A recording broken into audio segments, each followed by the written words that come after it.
The Soul of Man under Socialism *****,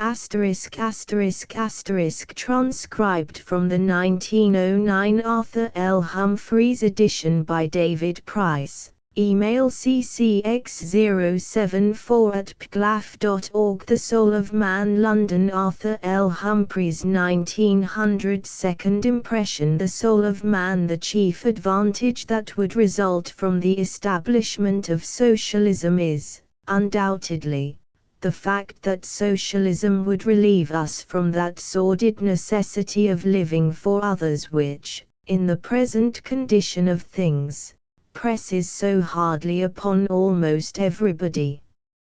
In fact, scarcely anyone at all escapes.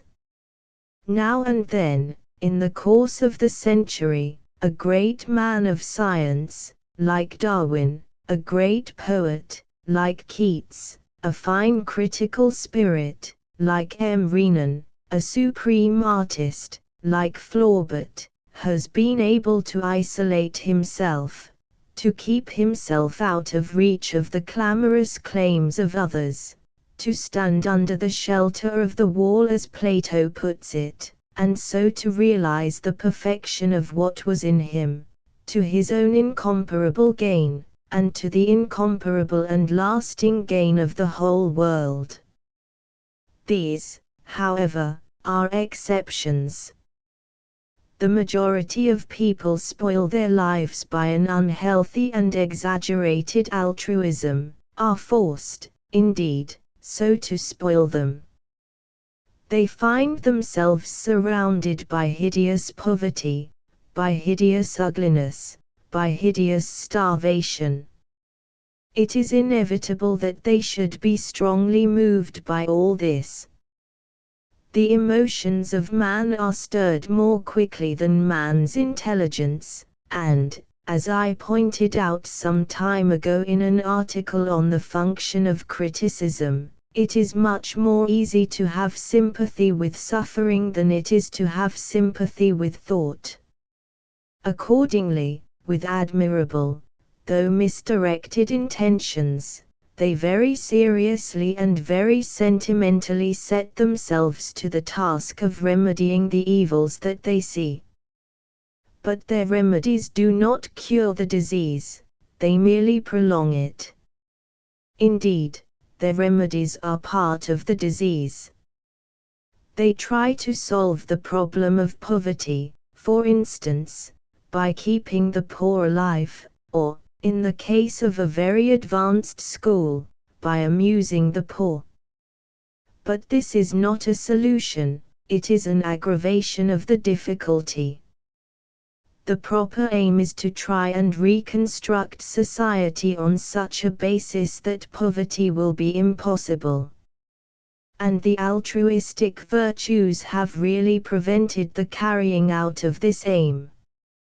Just as the worst slave owners were those who were kind to their slaves, and so prevented the horror of the system being realized by those who suffered from it, and understood by those who contemplated it, so, in the present state of things in England, the people who do most harm are the people who try to do most good. And at last we have had the spectacle of men who have really studied the problem and know the life, educated men who live in the East End, coming forward and imploring the community to restrain its altruistic impulses of charity, benevolence, and the like.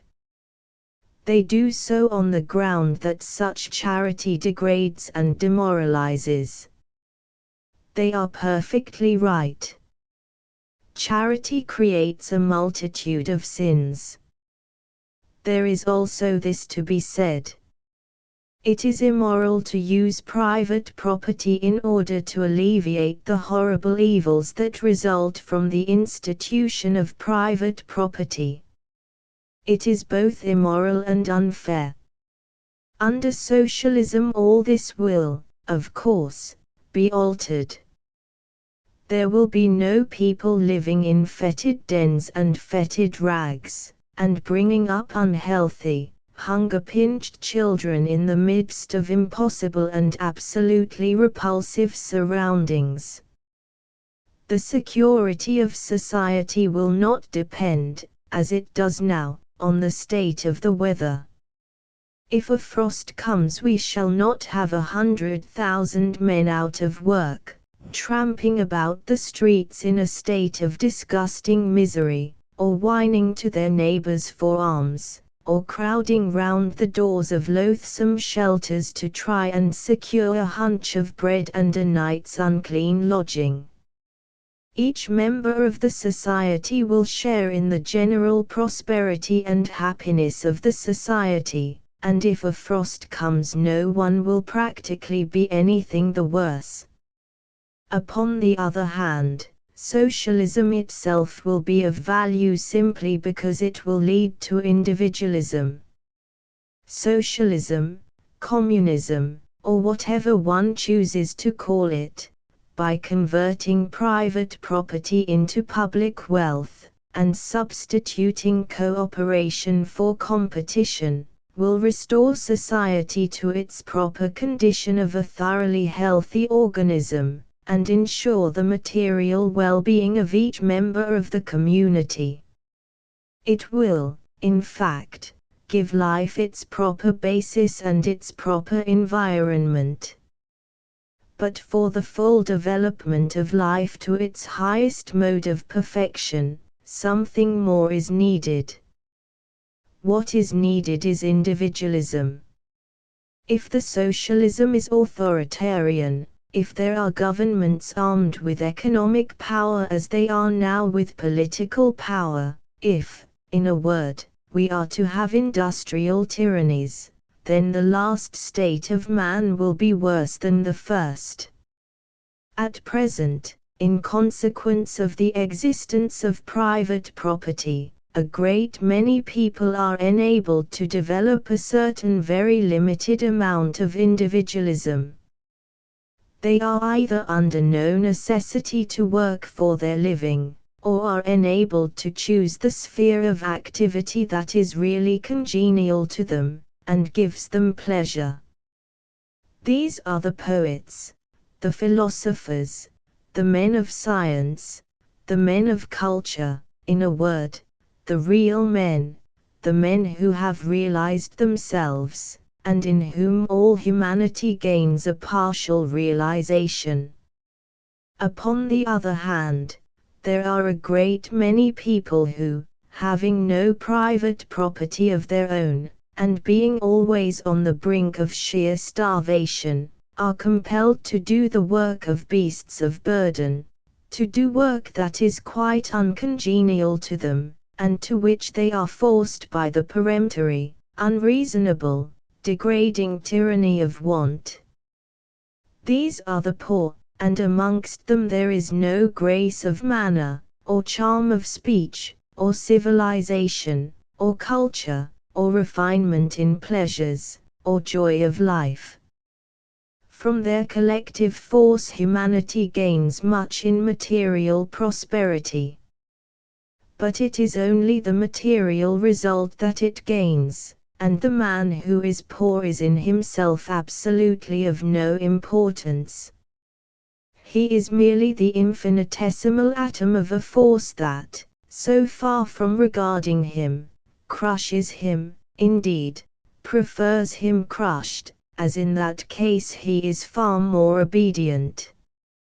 Of course, it might be said that the individualism generated under conditions of private property is not always, or even as a rule, of a fine or wonderful type, and that the poor, if they have not culture and charm, have still many virtues.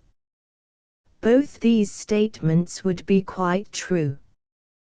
The possession of private property is very often extremely demoralizing, and that is, of course, one of the reasons why socialism wants to get rid of the institution. In fact, property is really a nuisance. Some years ago people went about the country saying that property has duties. They said it so often and so tediously that, at last, the Church has begun to say it. One hears it now from every pulpit. It is perfectly true.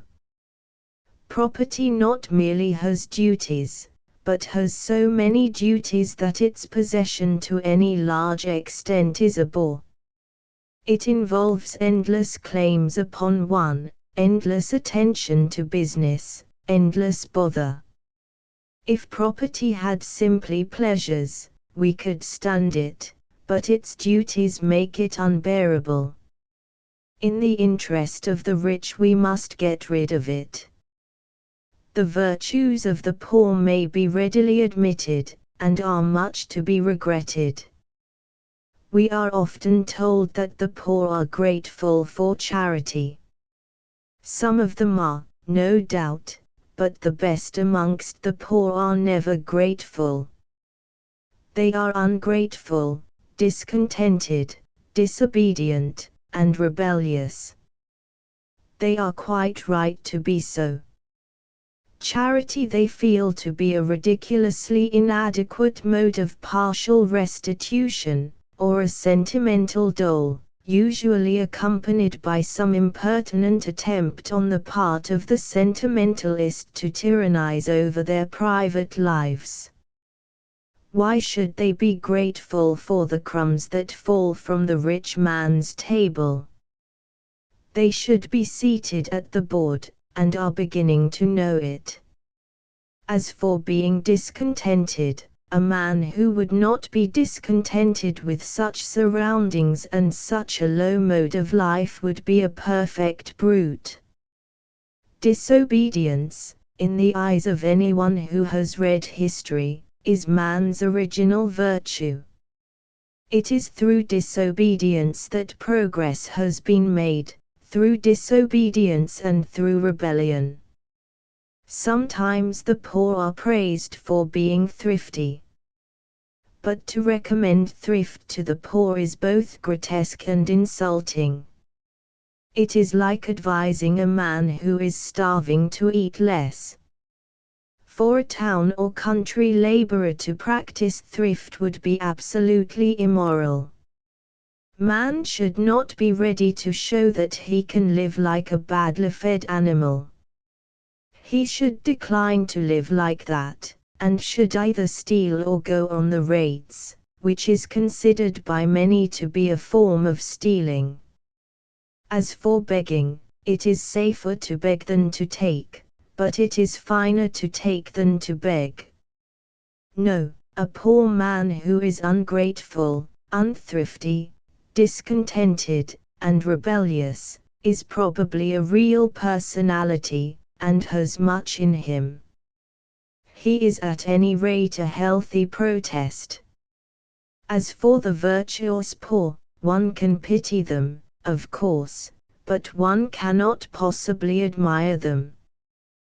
They have made private terms with the enemy, and sold their birthright for very bad pottage. They must also be extraordinarily stupid.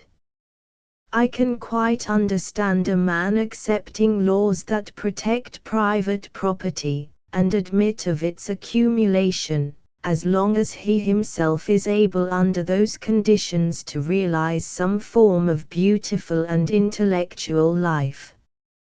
But it is almost incredible to me how a man whose life is marred and made hideous by such laws can possibly acquiesce in their continuance. However, the explanation is not really difficult to find. It is simply this. Misery and poverty are so absolutely degrading, and exercise such a paralyzing effect over the nature of men, that no class is ever really conscious of its own suffering. They have to be told of it by other people, and they often entirely disbelieve them. What is said by great employers of labor against agitators is unquestionably true. Agitators are a set of interfering, meddling people, who come down to some perfectly contented class of the community, and sow the seeds of discontent amongst them. That is the reason why agitators are so absolutely necessary. Without them, in our incomplete state, there would be no advance towards civilization. Slavery was put down in America, not in consequence of any action on the part of the slaves, or even any express desire on their part that they should be free. It was put down entirely through the grossly illegal conduct of certain agitators in Boston and elsewhere, who were not slaves themselves, nor owners of slaves, nor had anything to do with the question really. It was, undoubtedly, the abolitionists who set the torch alight, who began the whole thing. And it is curious to note that from the slaves themselves they received, not merely very little assistance, but hardly any sympathy even, and when at the close of the war the slaves found themselves free, found themselves indeed so absolutely free that they were free to starve, many of them bitterly regretted the new state of things. To the thinker, the most tragic fact in the whole of the French Revolution is not that Marie Antoinette was killed for being a queen, but that the starved peasant of the Vendée voluntarily went out to die for the hideous cause of feudalism. It is clear, then, that no authoritarian socialism will do. For while under the present system a very large number of people can lead lives of a certain amount of freedom and expression and happiness, under an industrial barrack system, or a system of economic tyranny, nobody would be able to have any such freedom at all. It is to be regretted that a portion of our community should be practically in slavery, but to propose to solve the problem by enslaving the entire community is childish. Every man must be left quite free to choose his own work. No form of compulsion must be exercised over him. If there is, his work will not be good for him, will not be good in itself, and will not be good for others. And by work I simply mean activity of any kind. I hardly think that any socialist, nowadays, would seriously propose that an inspector should call every morning at each house to see that each citizen rose up and did manual labor for 8 hours. Humanity has got beyond that stage, and reserves such a form of life for the people whom, in a very arbitrary manner, it chooses to call criminals. But I confess that many of the socialistic views that I have come across seem to me to be tainted with ideas of authority, if not of actual compulsion. Of course, authority and compulsion are out of the question. All association must be quite voluntary. It is only in voluntary associations that man is fine. But it may be asked how individualism, which is now more or less dependent on the existence of private property for its development, will benefit by the abolition of such private property. The answer is very simple. It is true that, under existing conditions, a few men who have had private means of their own, such as Byron, Shelley, Browning, Victor Hugo, Baudelaire, and others, have been able to realize their personality more or less completely. Not one of these men ever did a single day's work for hire. They were relieved from poverty. They had an immense advantage. The question is whether it would be for the good of individualism that such an advantage should be taken away. Let us suppose that it is taken away. What happens then to individualism? How will it benefit? It will benefit in this way. Under the new conditions, individualism will be far freer, far finer, and far more intensified than it is now. I am not talking of the great imaginatively realized individualism of such poets as I have mentioned, but of the great actual individualism latent and potential in mankind generally. For the recognition of private property has really harmed individualism, and obscured it, by confusing a man with what he possesses. It has led individualism entirely astray. It has made gain not growth its aim.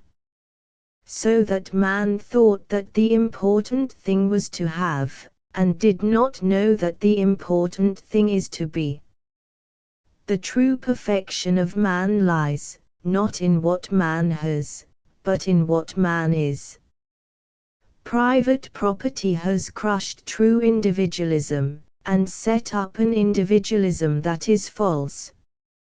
It has debarred one part of the community from being individual by starving them.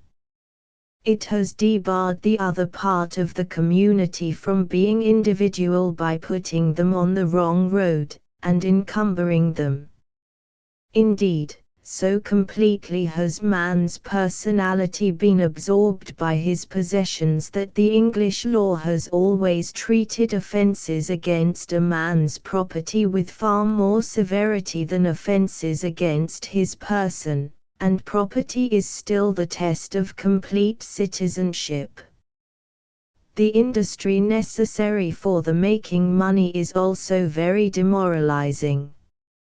In a community like ours, where property confers immense distinction, social position, honor, respect, titles, and other pleasant things of the kind, man, being naturally ambitious, makes it his aim to accumulate this property, and goes on wearily and tediously accumulating it long after he has got far more than he wants, or can use, or enjoy, or perhaps even know of.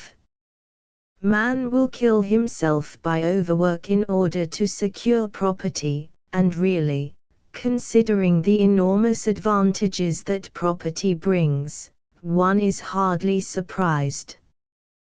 One's regret is that society should be constructed on such a basis that man has been forced into a groove in which he cannot freely develop what is wonderful, and fascinating, and delightful in him, in which, in fact, he misses the true pleasure and joy of living.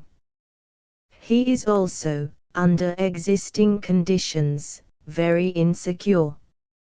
An enormously wealthy merchant may be, often is, at every moment of his life at the mercy of things that are not under his control.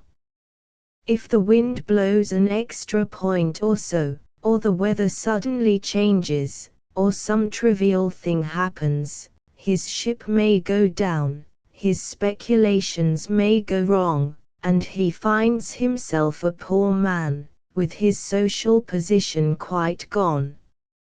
Now, nothing should be able to harm a man except himself.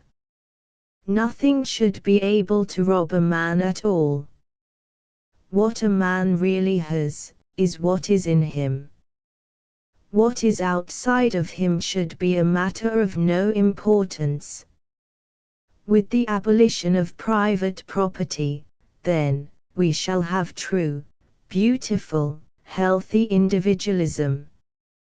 Nobody will waste his life in accumulating things, and the symbols for things.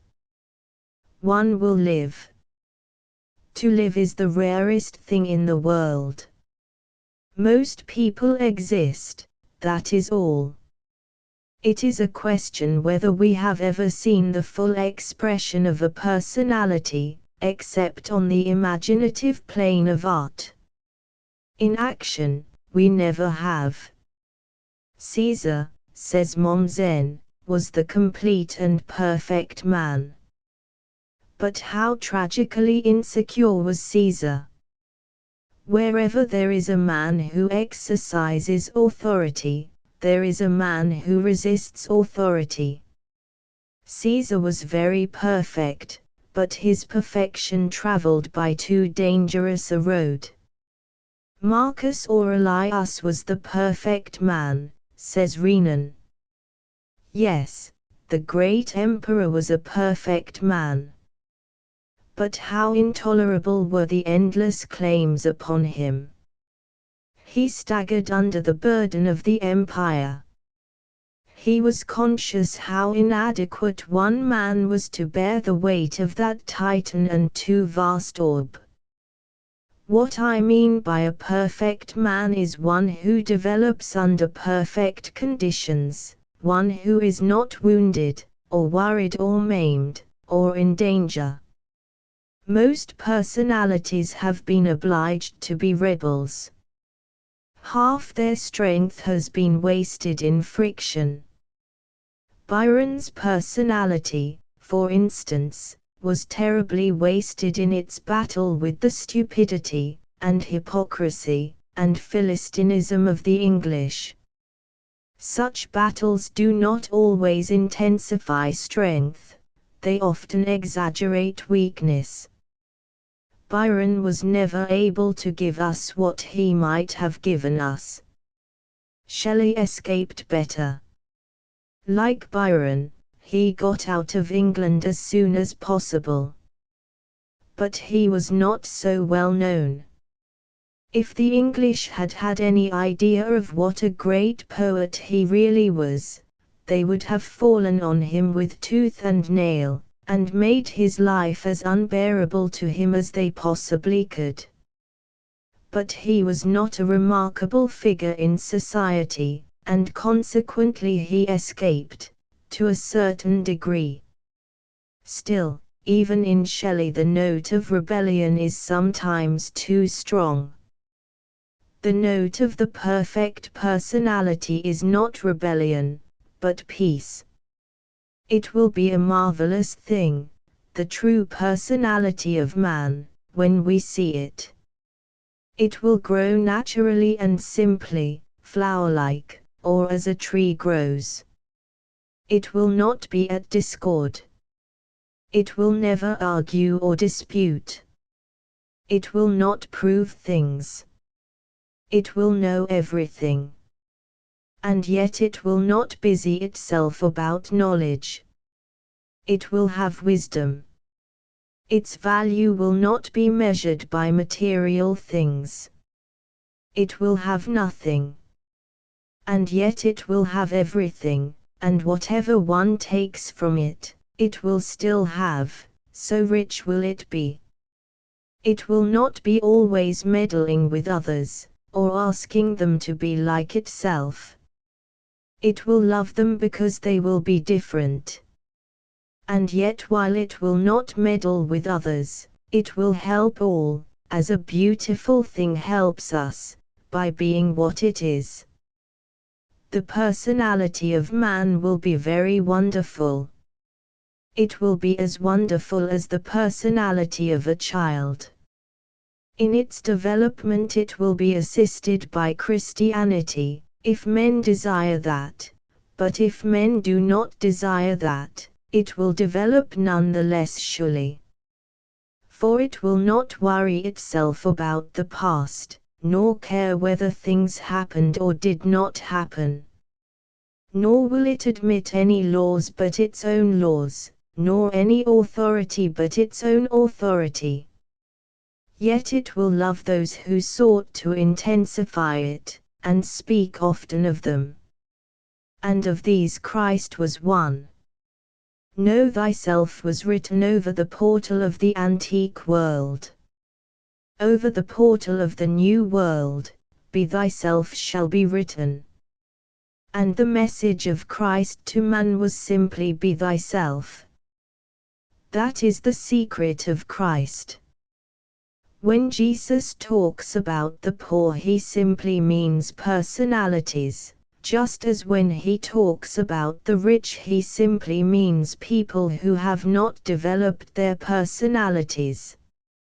Jesus moved in a community that allowed the accumulation of private property just as ours does, and the gospel that he preached was not that in such a community it is an advantage for a man to live on scanty, unwholesome food, to wear ragged, unwholesome clothes, to sleep in horrid, unwholesome dwellings, and a disadvantage for a man to live under healthy, pleasant, and decent conditions.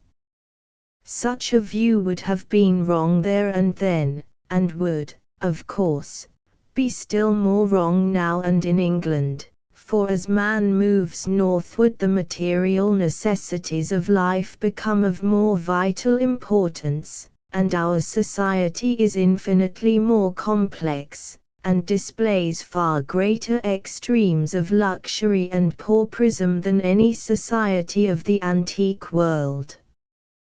What Jesus meant was this. He said to man, "You have a wonderful personality. Develop it. Be yourself. Don't imagine that your perfection lies in accumulating or possessing external things. Your affection is inside of you. If only you could realize that, you would not want to be rich. Ordinary riches can be stolen from a man. Real riches cannot. In the treasury house of your soul, there are infinitely precious things that may not be taken from you. And so, try to so shape your life that external things will not harm you.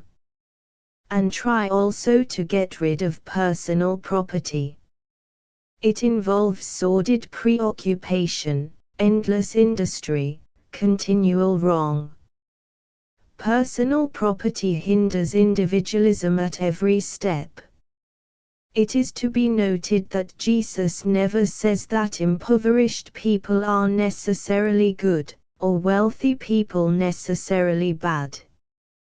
That would not have been true. Wealthy people are, as a class, better than impoverished people, more moral, more intellectual, more well-behaved. There is only one class in the community that thinks more about money than the rich, and that is the poor. The poor can think of nothing else. That is the misery of being poor. What Jesus does say is that man reaches his perfection, not through what he has, not even through what he does, but entirely through what he is. And so the wealthy young man who comes to Jesus is represented as a thoroughly good citizen, who has broken none of the laws of his state, none of the commandments of his religion. He is quite respectable, in the ordinary sense of that extraordinary word. Jesus says to him, "You should give up private property. It hinders you from realizing your perfection. It is a drag upon you. It is a burden. Your personality does not need it. It is within you, and not outside of you, that you will find what you really are, and what you really want." To his own friends he says the same thing. He tells them to be themselves, and not to be always worrying about other things. What do other things matter? Man is complete in himself. When they go into the world will disagree with them. That is inevitable. The world hates individualism. But that is not to trouble them. They are to be calm and self-centered. If a man takes their cloak, they are to give him their coat, just to show that material things are of no importance. If people abuse them, they are not to answer back. What does it signify? The things people say of a man do not alter a man. He is what he is. Public opinion is of no value whatsoever. Even if people employ actual violence, they are not to be violent in turn. That would be to fall to the same low level. After all, even in prison, a man can be quite free. His soul can be free. His personality can be untroubled. He can be at peace. And, above all things, they are not to interfere with other people or judge them in any way. Personality is a very mysterious thing. A man cannot always be estimated by what he does. He may keep the law, and yet be worthless. He may break the law, and yet be fine. He may be bad, without ever doing anything bad. He may commit a sin against society, and yet realize through that sin his true perfection. There was a woman who was taken in adultery. We are not told the history of her love, but that love must have been very great, for Jesus said that her sins were forgiven her, not because she repented, but because her love was so intense and wonderful. Later on, a short time before his death, as he sat at a feast, the woman came in and poured costly perfumes on his hair. His friends tried to interfere with her, and said that it was an extravagance, and that the money that the perfume cost should have been expended on charitable relief of people in want, or something of that kind. Jesus did not accept that view. He pointed out that the material needs of man were great and very permanent, but that the spiritual needs of man were greater still, and that in one divine moment, and by selecting its own mode of expression, a personality might make itself perfect. The world worships the woman, even now, as a saint. Yes, there are suggestive things in individualism. Socialism annihilates family life, for instance. With the abolition of private property, marriage in its present form must disappear. This is part of the program. Individualism accepts this and makes it fine. It converts the abolition of legal restraint into a form of freedom that will help the full development of personality, and make the love of man and woman more wonderful, more beautiful, and more ennobling.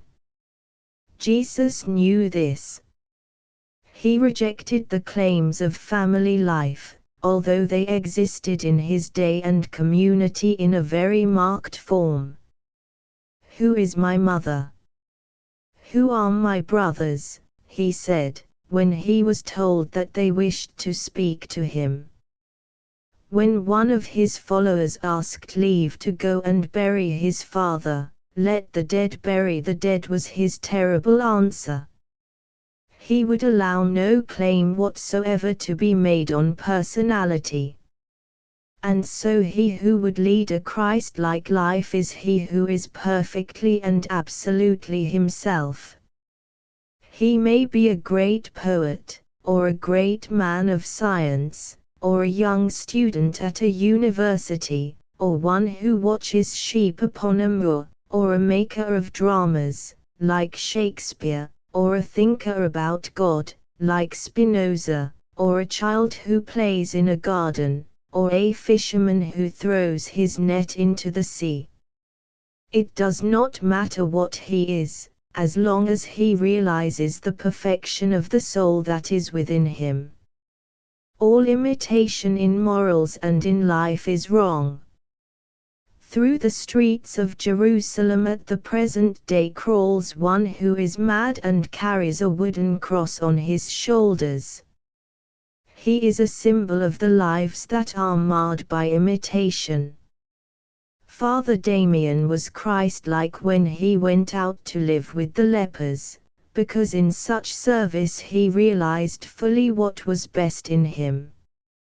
But he was not more Christ-like than Wagner when he realized his soul in music, or than Shelley, when he realized his soul in song. There is no one type for man. There are as many perfections as there are imperfect men. And while to the claims of charity a man may yield and yet be free, to the claims of conformity no man may yield and remain free at all. Individualism, then, is what through socialism we are to attain to. As a natural result, the state must give up all idea of government. It must give it up because, as a wise man once said many centuries before Christ, there is such a thing as leaving mankind alone, there is no such thing as governing mankind. All modes of government are failures.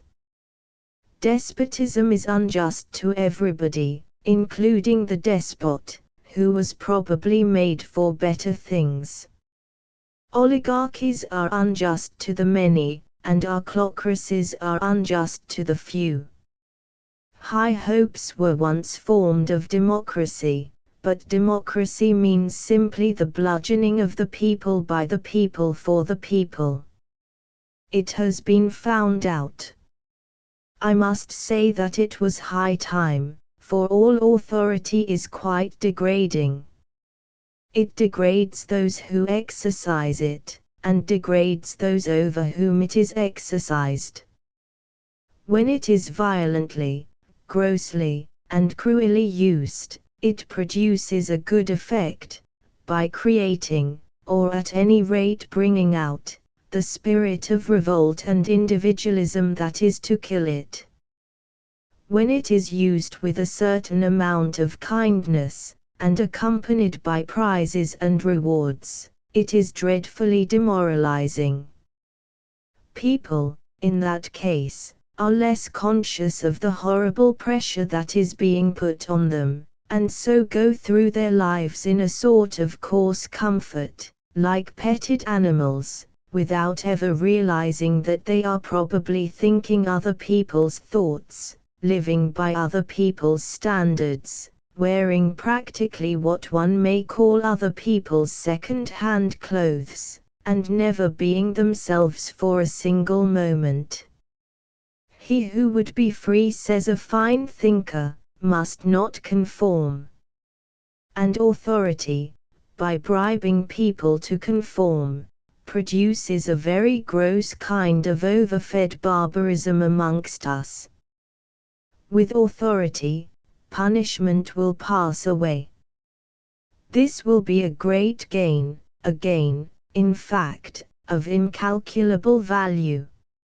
As one reads history, not in the expurgated editions written for schoolboys and passmen, but in the original authorities of each time, one is absolutely sickened, not by the crimes that the wicked have committed, but by the punishments that the good have inflicted, and a community is infinitely more brutalized by the habitual employment of punishment, than it is by the occurrence of crime.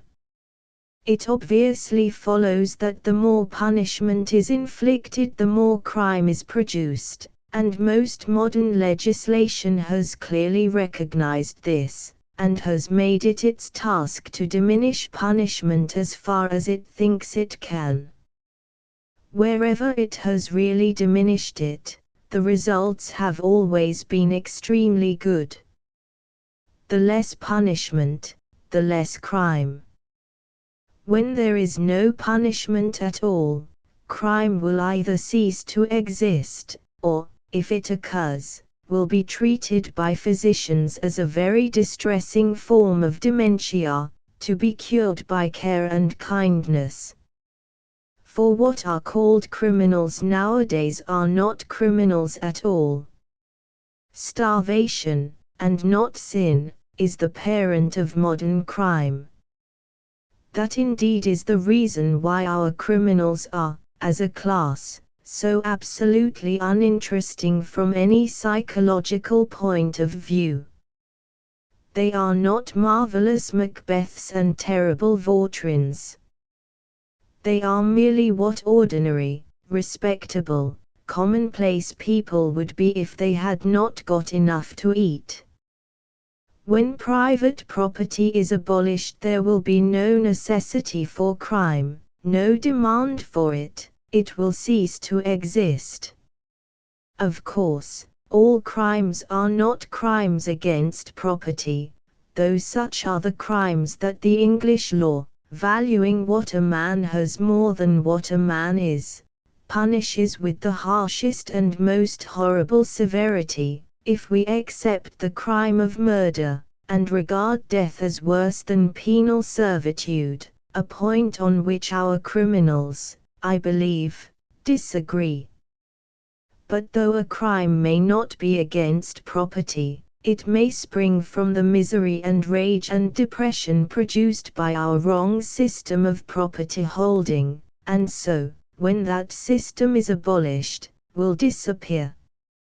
When each member of the community has sufficient for his wants, and is not interfered with by his neighbor, it will not be an object of any interest to him to interfere with anyone else.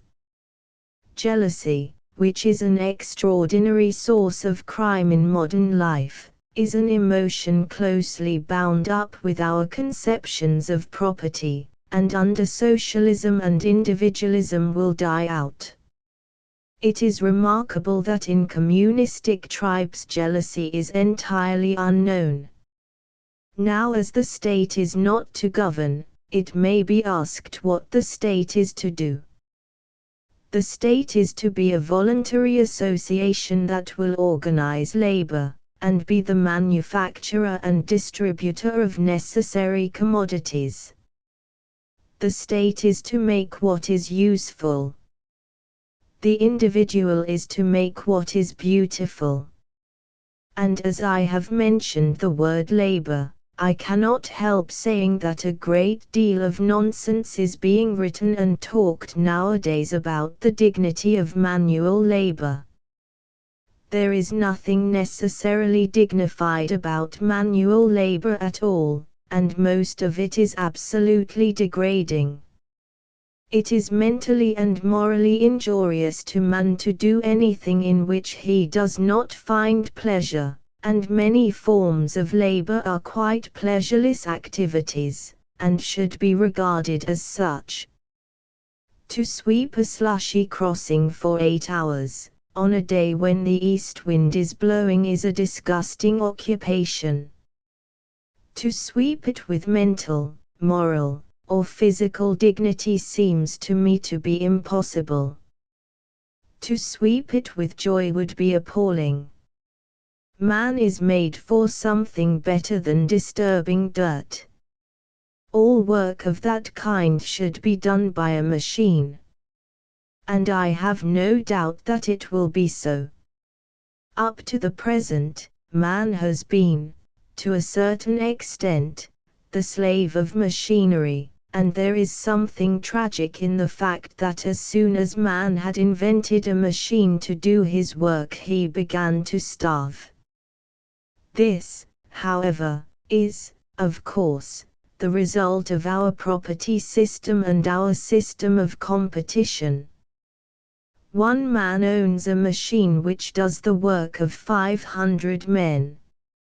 500 men are, in consequence, thrown out of employment, and, having no work to do, become hungry and take to thieving. The one man secures the produce of the machine and keeps it, and has 500 times as much as he should have, and probably, which is of much more importance, a great deal more than he really wants. Were that machine the property of all, everyone would benefit by it. It would be an immense advantage to the community. All unintellectual labor, all monotonous, dull labor, all labor that deals with dreadful things, and involves unpleasant conditions, must be done by machinery. Machinery must work for us in coal mines, and do all sanitary services, and be the stoker of steamers, and clean the streets, and run messages on wet days, and do anything that is tedious or distressing. At present machinery competes against man. Under proper conditions machinery will serve man.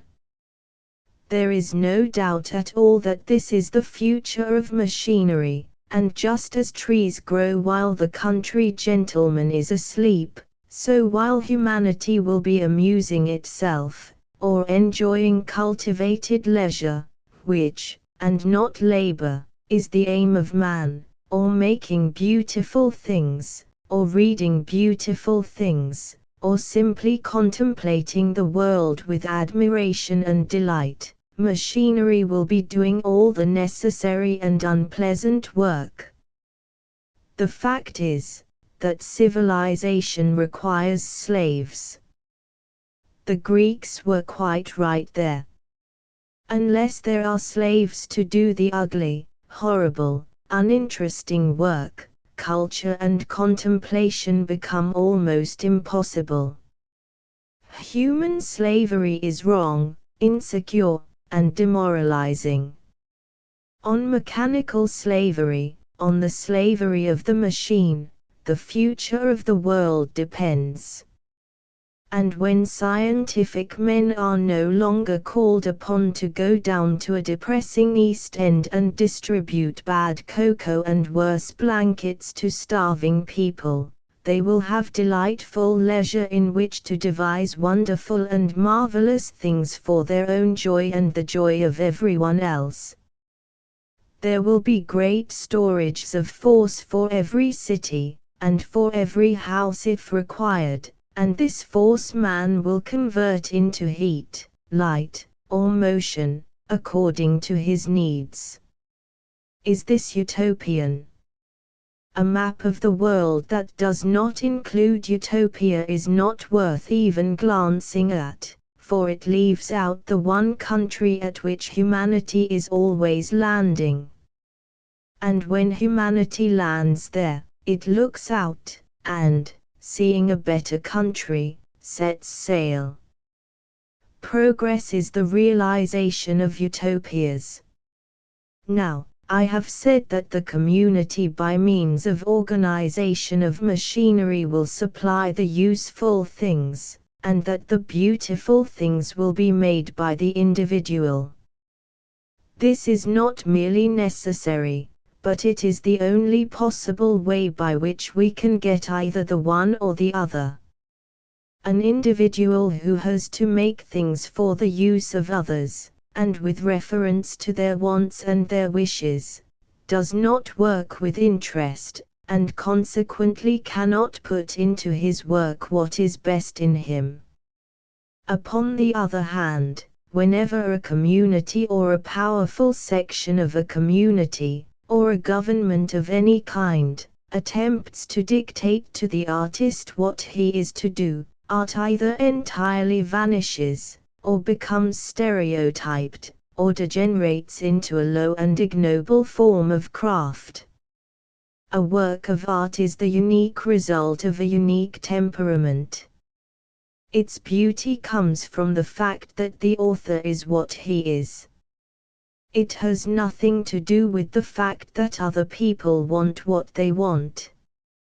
Indeed, the moment that an artist takes notice of what other people want, and tries to supply the demand, he ceases to be an artist, and becomes a dull or an amusing craftsman, an honest or a dishonest tradesman.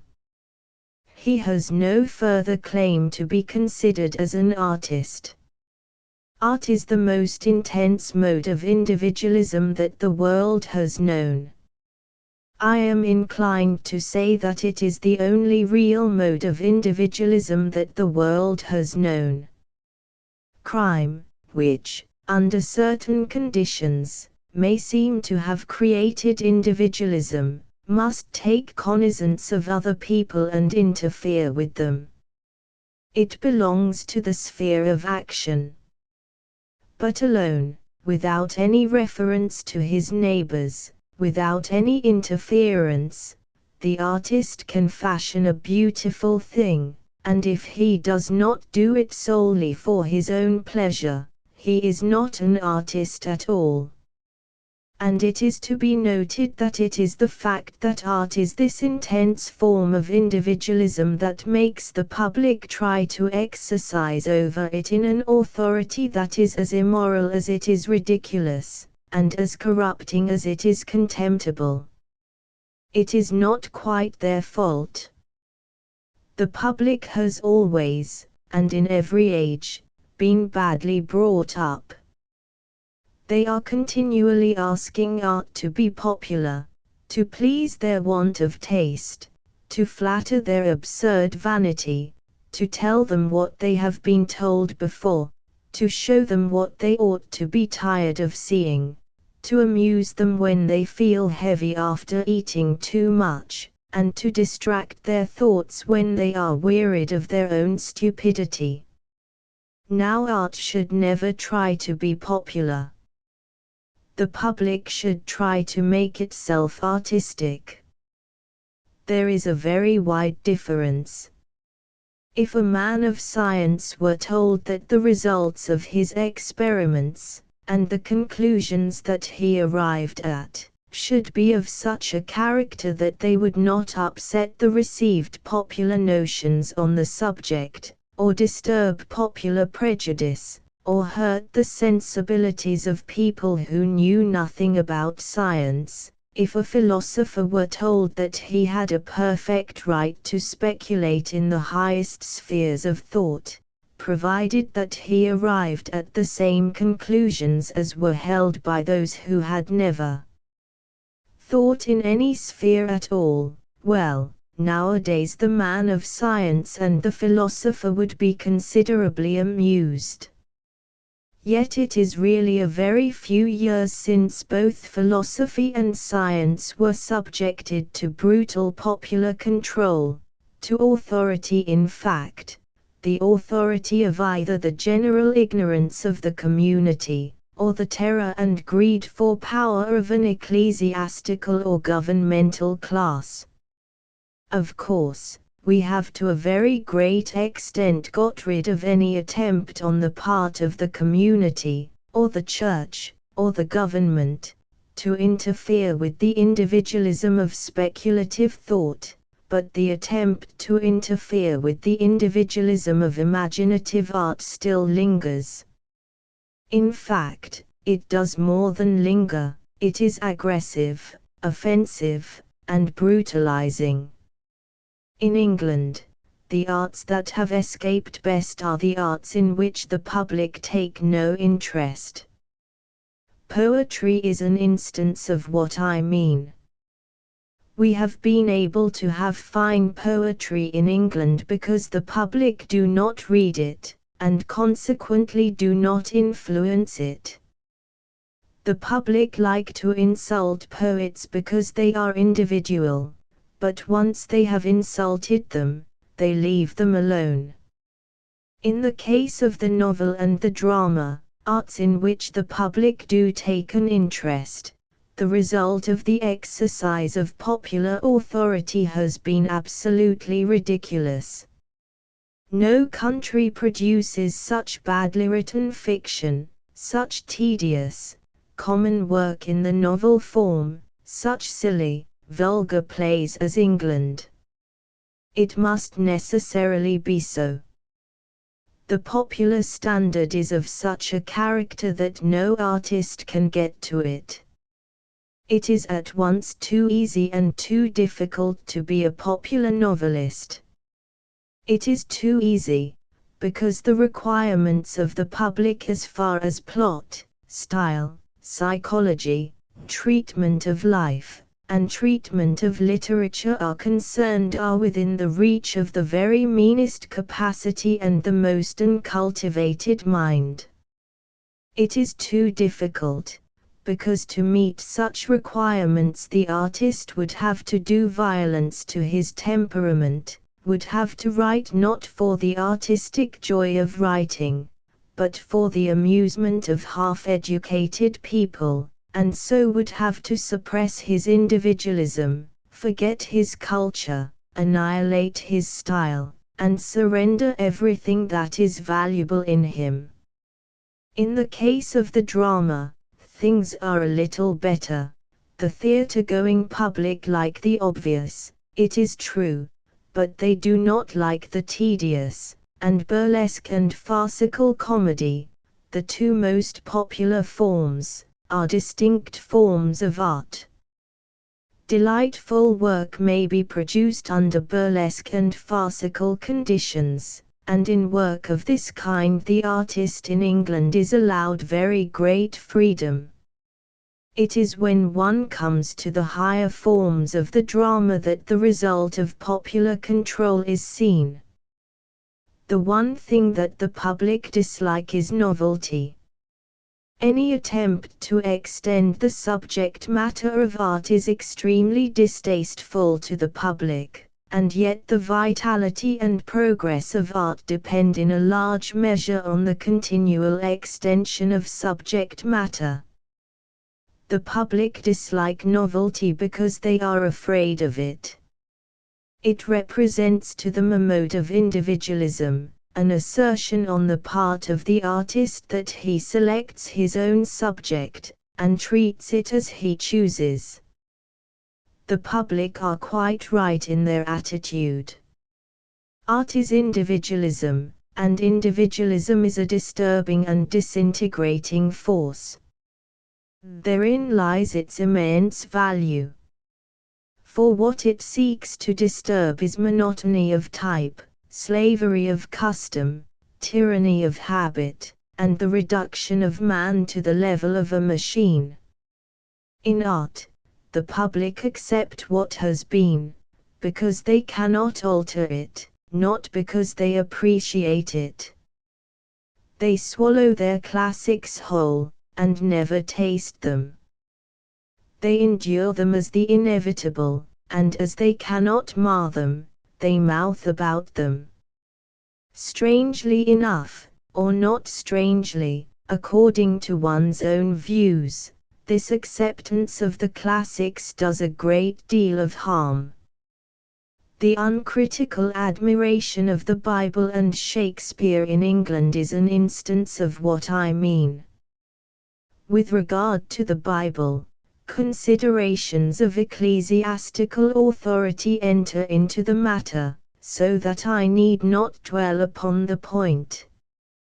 But in the case of Shakespeare it is quite obvious that the public really see neither the beauties nor the defects of his plays.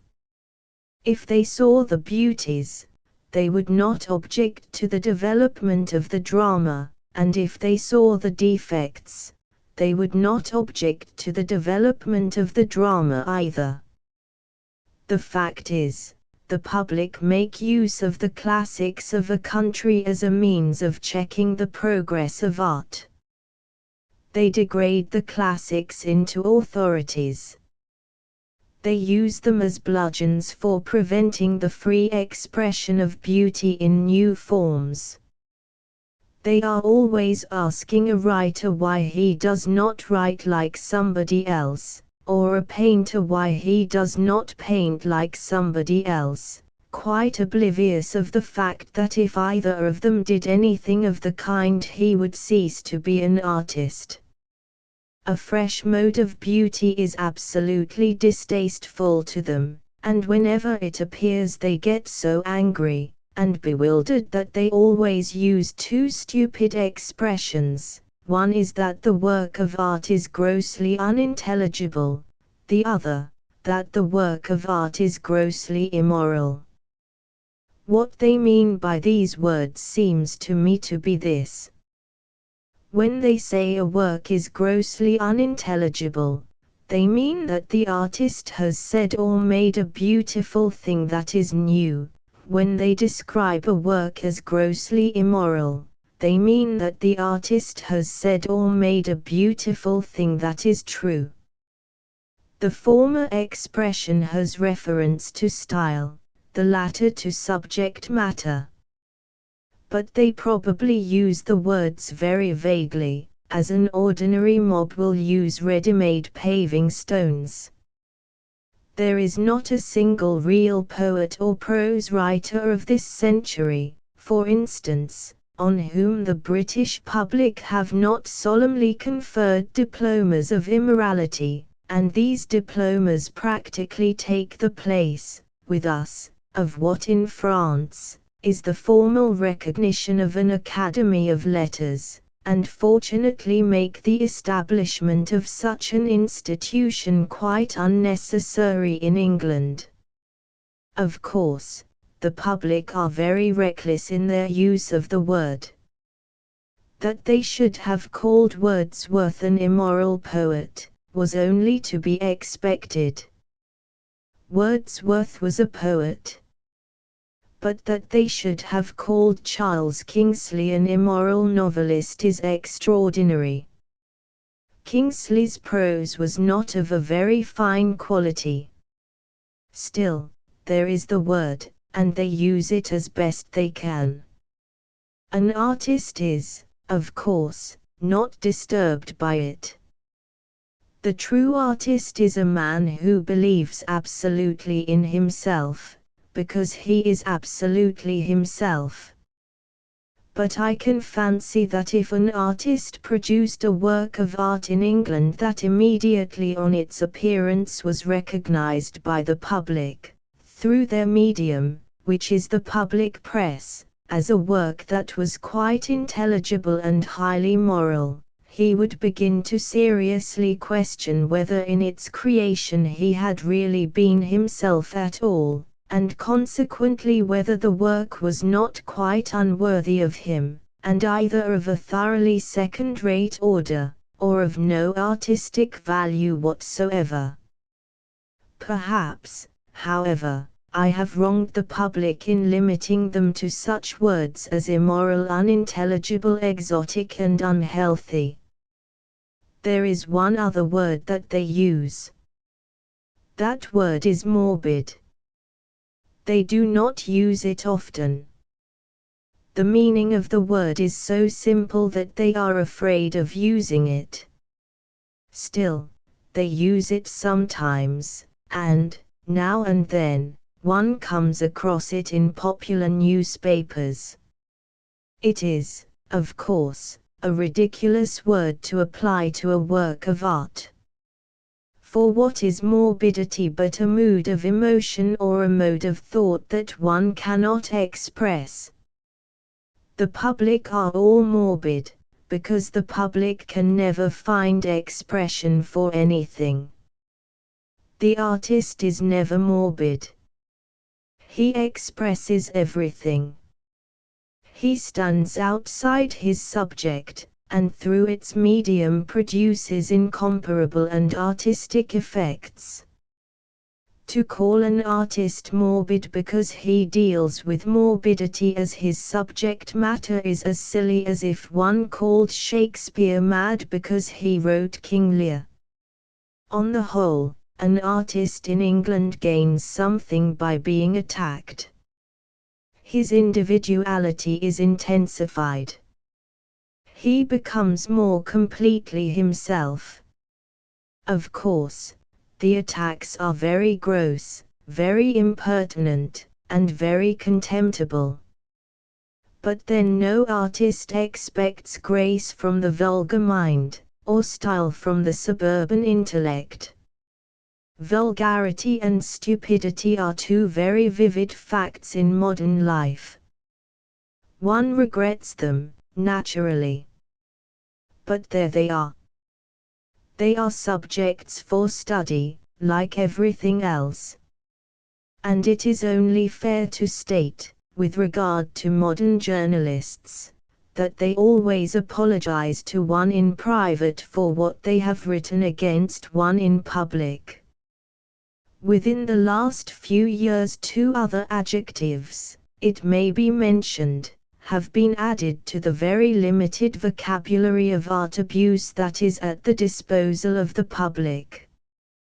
One is the word unhealthy, the other is the word exotic. The latter merely expresses the rage of the momentary mushroom against the immortal, entrancing, and exquisitely lovely orchid. It is a tribute, but a tribute of no importance. The word unhealthy, however, admits of analysis. It is a rather interesting word. In fact, it is so interesting that the people who use it do not know what it means. What does it mean? What is a healthy, or an unhealthy work of art? All terms that one applies to a work of art, provided that one applies them rationally, have reference to either its style or its subject, or to both together.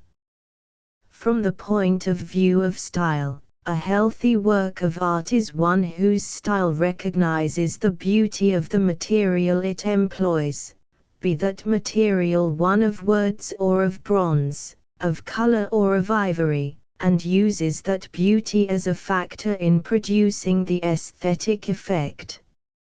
From the point of view of subject, a healthy work of art is one the choice of whose subject is conditioned by the temperament of the artist, and comes directly out of it.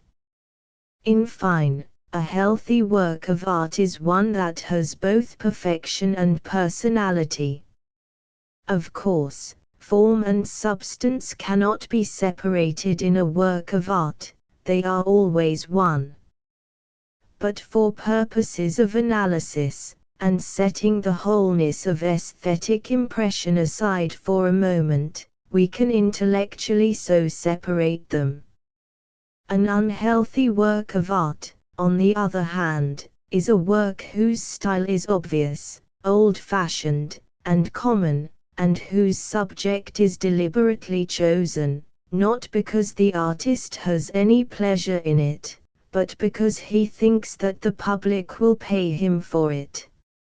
In fact, the popular novel that the public calls healthy is always a thoroughly unhealthy production, and what the public call an unhealthy novel is always a beautiful and healthy work of art. I need hardly say that I am not, for a single moment, complaining that the public and the public press misuse these words.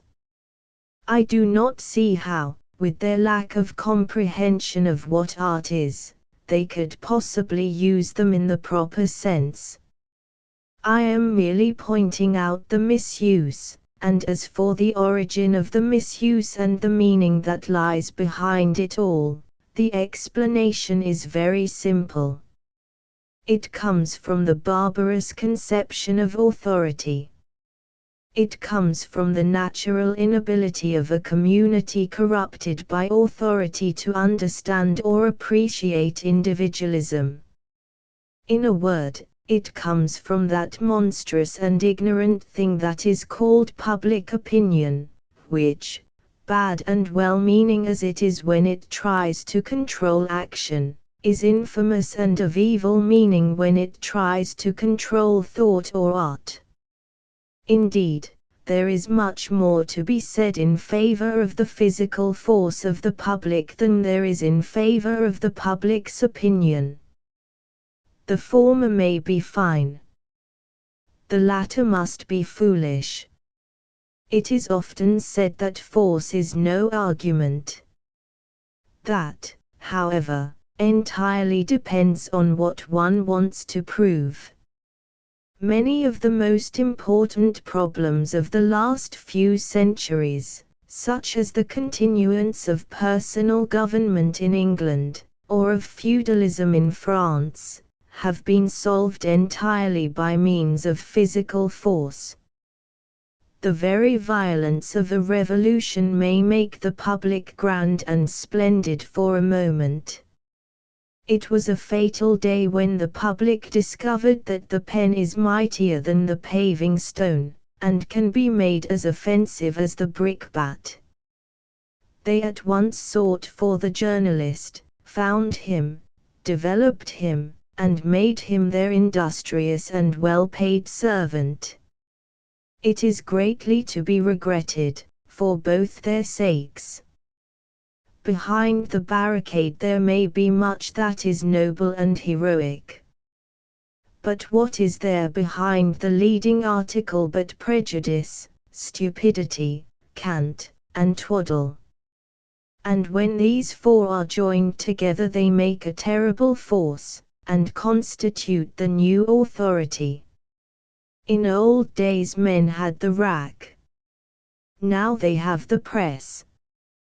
That is an improvement certainly. But still it is very bad, and wrong, and demoralizing. Somebody, was it Burke, called journalism the fourth estate. That was true at the time, no doubt. But at the present moment it really is the only estate. It has eaten up the other three. The Lords temporal say nothing, the Lords spiritual have nothing to say, and the House of Commons has nothing to say and says it. We are dominated by journalism. In America the President reigns for 4 years, and journalism governs forever and ever. Fortunately in America journalism has carried its authority to the grossest and most brutal extreme. As a natural consequence it has begun to create a spirit of revolt. People are amused by it, or disgusted by it, according to their temperaments. But it is no longer the real force it was. It is not seriously treated. In England, journalism, not, except in a few well-known instances, having been carried to such excesses of brutality, is still a great factor, a really remarkable power. The tyranny that it proposes to exercise over people's private lives seems to me to be quite extraordinary.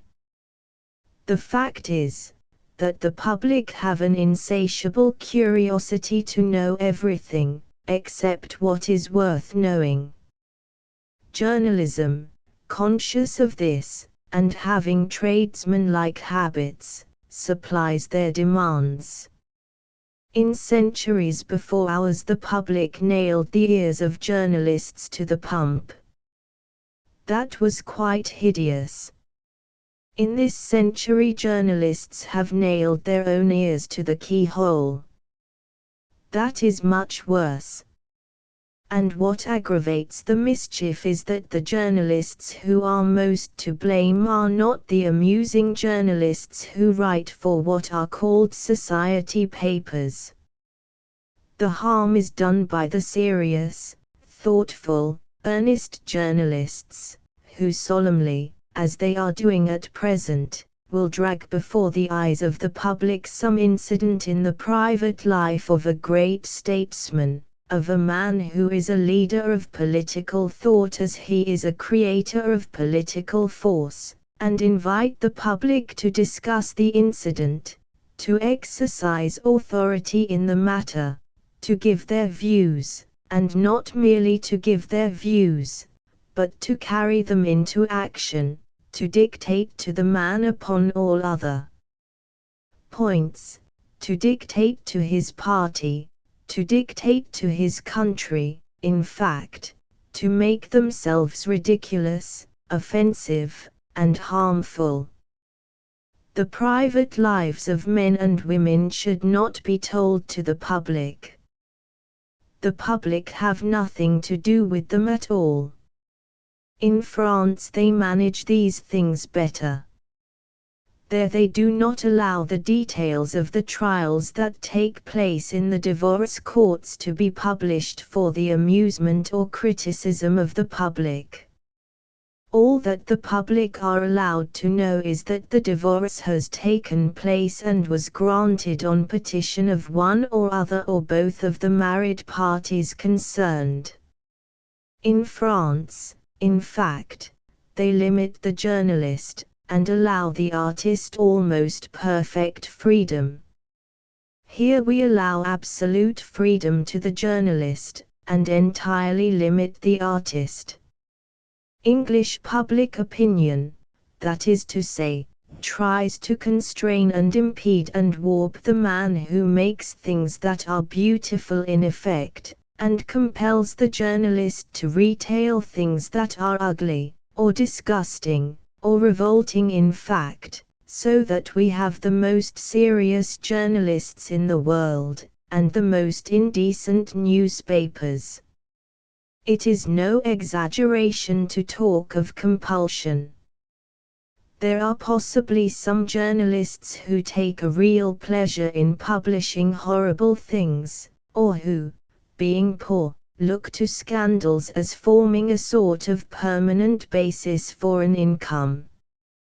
But there are other journalists, I feel certain, men of education and cultivation, who really dislike publishing these things, who know that it is wrong to do so, and only do it because the unhealthy conditions under which their occupation is carried on oblige them to supply the public with what the public wants, and to compete with other journalists in making that supply as full and satisfying to the gross popular appetite as possible. It is a very degrading position for any body of educated men to be placed in, and I have no doubt that most of them feel it acutely. However, let us leave what is really a very sordid side of the subject, and return to the question of popular control in the matter of art, by which I mean public opinion dictating to the artist the form which he is to use, the mode in which he is to use it, and the materials with which he is to work. I have pointed out that the arts which have escaped best in England are the arts in which the public have not been interested. They are, however, interested in the drama, and as a certain advance has been made in the drama within the last 10 or 15 years, it is important to point out that this advance is entirely due to a few individual artists refusing to accept the popular want of taste as their standard, and refusing to regard art as a mere matter of demand and supply. With his marvelous and vivid personality, with a style that has really a true color element in it, with his extraordinary power, not over mere mimicry but over imaginative and intellectual creation, Mr. Irving, had his sole object been to give the public what they wanted, could have produced the commonest plays in the commonest manner, and made as much success and money as a man could possibly desire. But his object was not that. His object was to realize his own perfection as an artist, under certain conditions, and in certain forms of art. At first he appealed to the few, now he has educated the many. He has created in the public both taste and temperament. The public appreciate his artistic success immensely.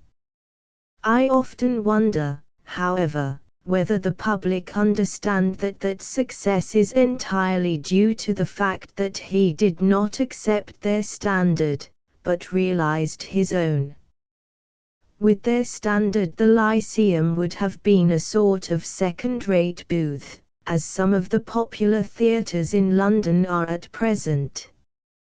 Whether they understand it or not, the fact however remains, that taste and temperament have, to a certain extent, been created in the public, and that the public is capable of developing these qualities.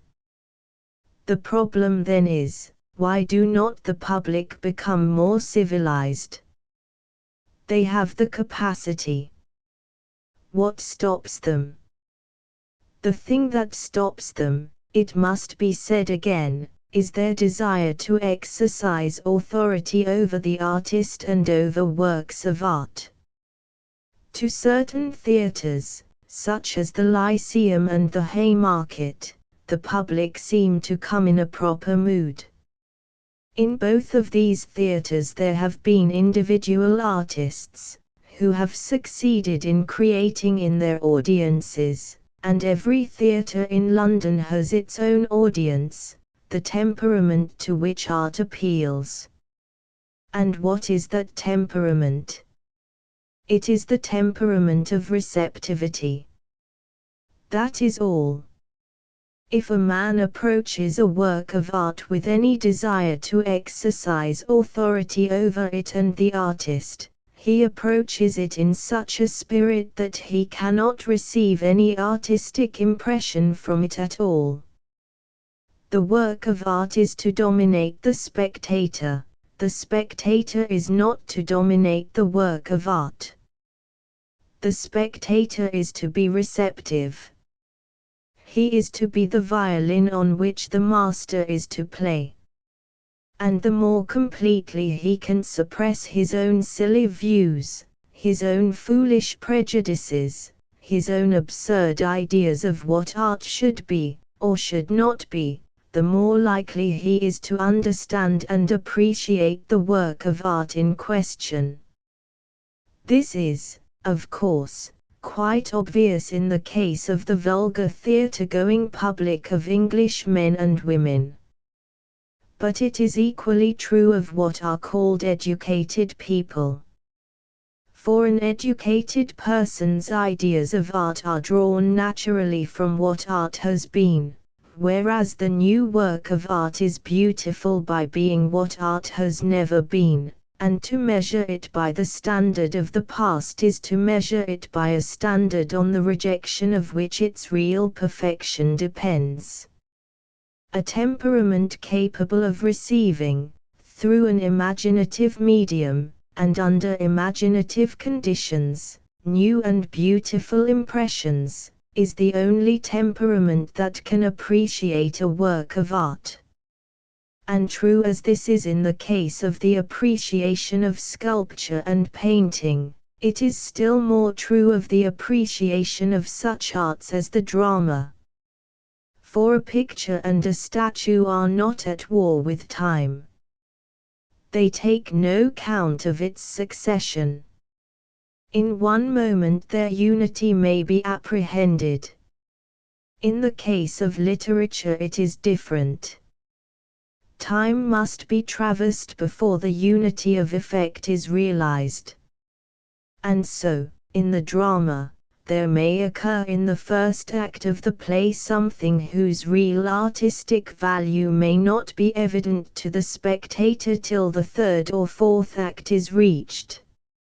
Is the silly fellow to get angry and call out, and disturb the play, and annoy the artists? No.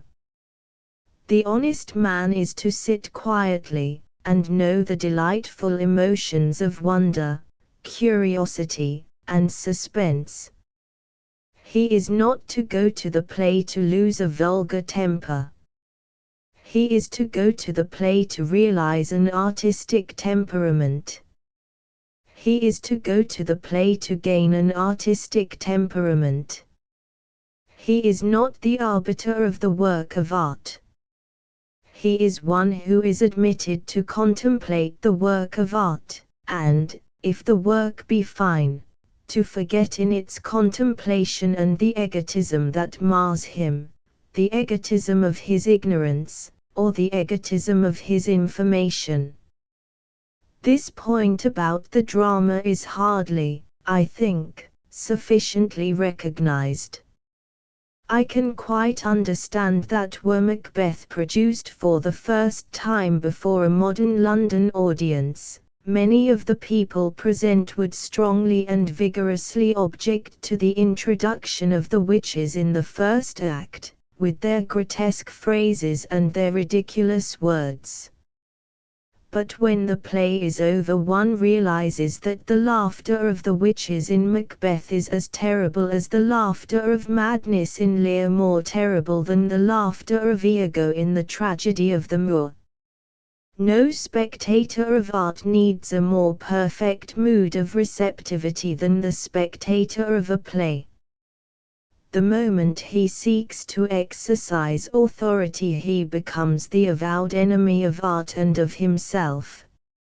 Art does not mind. It is he who suffers. With the novel it is the same thing. Popular authority and the recognition of popular authority are fatal. Thackeray's Esmond is a beautiful work of art because he wrote it to please himself. In his other novels, in Pendennis, in Philip, in Vanity Fair even, at times, he is too conscious of the public, and spoils his work by appealing directly to the sympathies of the public, or by directly mocking at them. A true artist takes no notice whatever of the public. The public are to him non-existent. He has no potted or honeyed cakes through which to give the monster sleep or sustenance. He leaves that to the popular novelist. One incomparable novelist we have now in England, Mr. George Meredith. There are better artists in France, but France has no one whose view of life is so large, so varied, so imaginatively true. There are tellers of stories in Russia who have a more vivid sense of what pain in fiction may be. But to him belongs philosophy in fiction. His people not merely live, but they live in thought. One can see them from myriad points of view. They are suggestive. There is soul in them and around them. They are interpretative and symbolic. And he who made them, those wonderful quickly moving figures, made them for his own pleasure, and has never asked the public what they wanted, has never cared to know what they wanted, has never allowed the public to dictate to him or influence him in any way, but has gone on intensifying his own personality, and producing his own individual work. At first none came to him. That did not matter. Then the few came to him. That did not change him. The many have come now. He is still the same. He is an incomparable novelist. With the decorative arts it is not different. The public clung with really pathetic tenacity to what I believe were the direct traditions of the great exhibition of international vulgarity, traditions that were so appalling that the houses in which people lived were only fit for blind people to live in.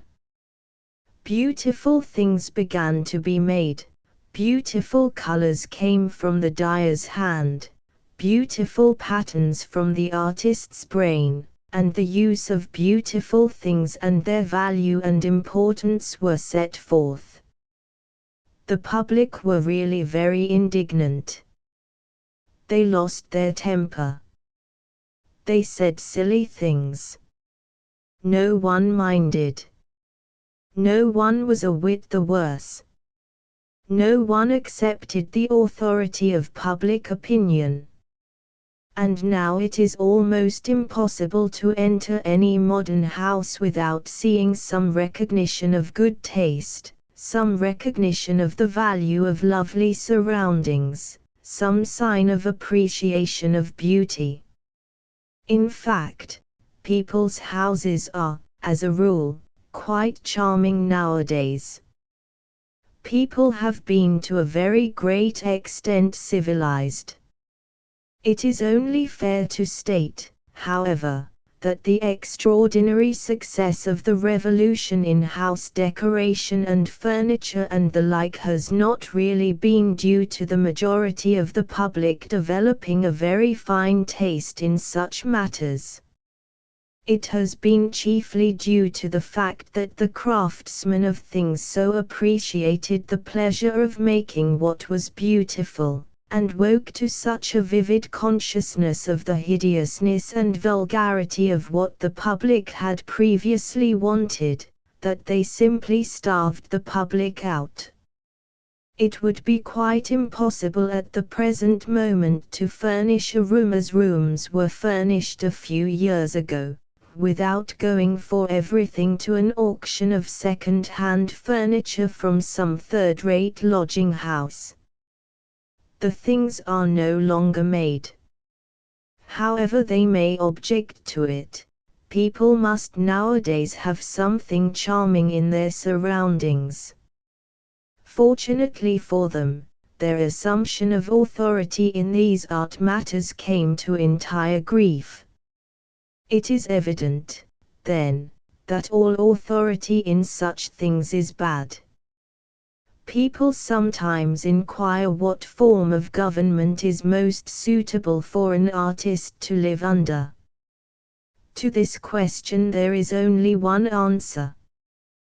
The form of government that is most suitable to the artist is no government at all. Authority over him and his art is ridiculous.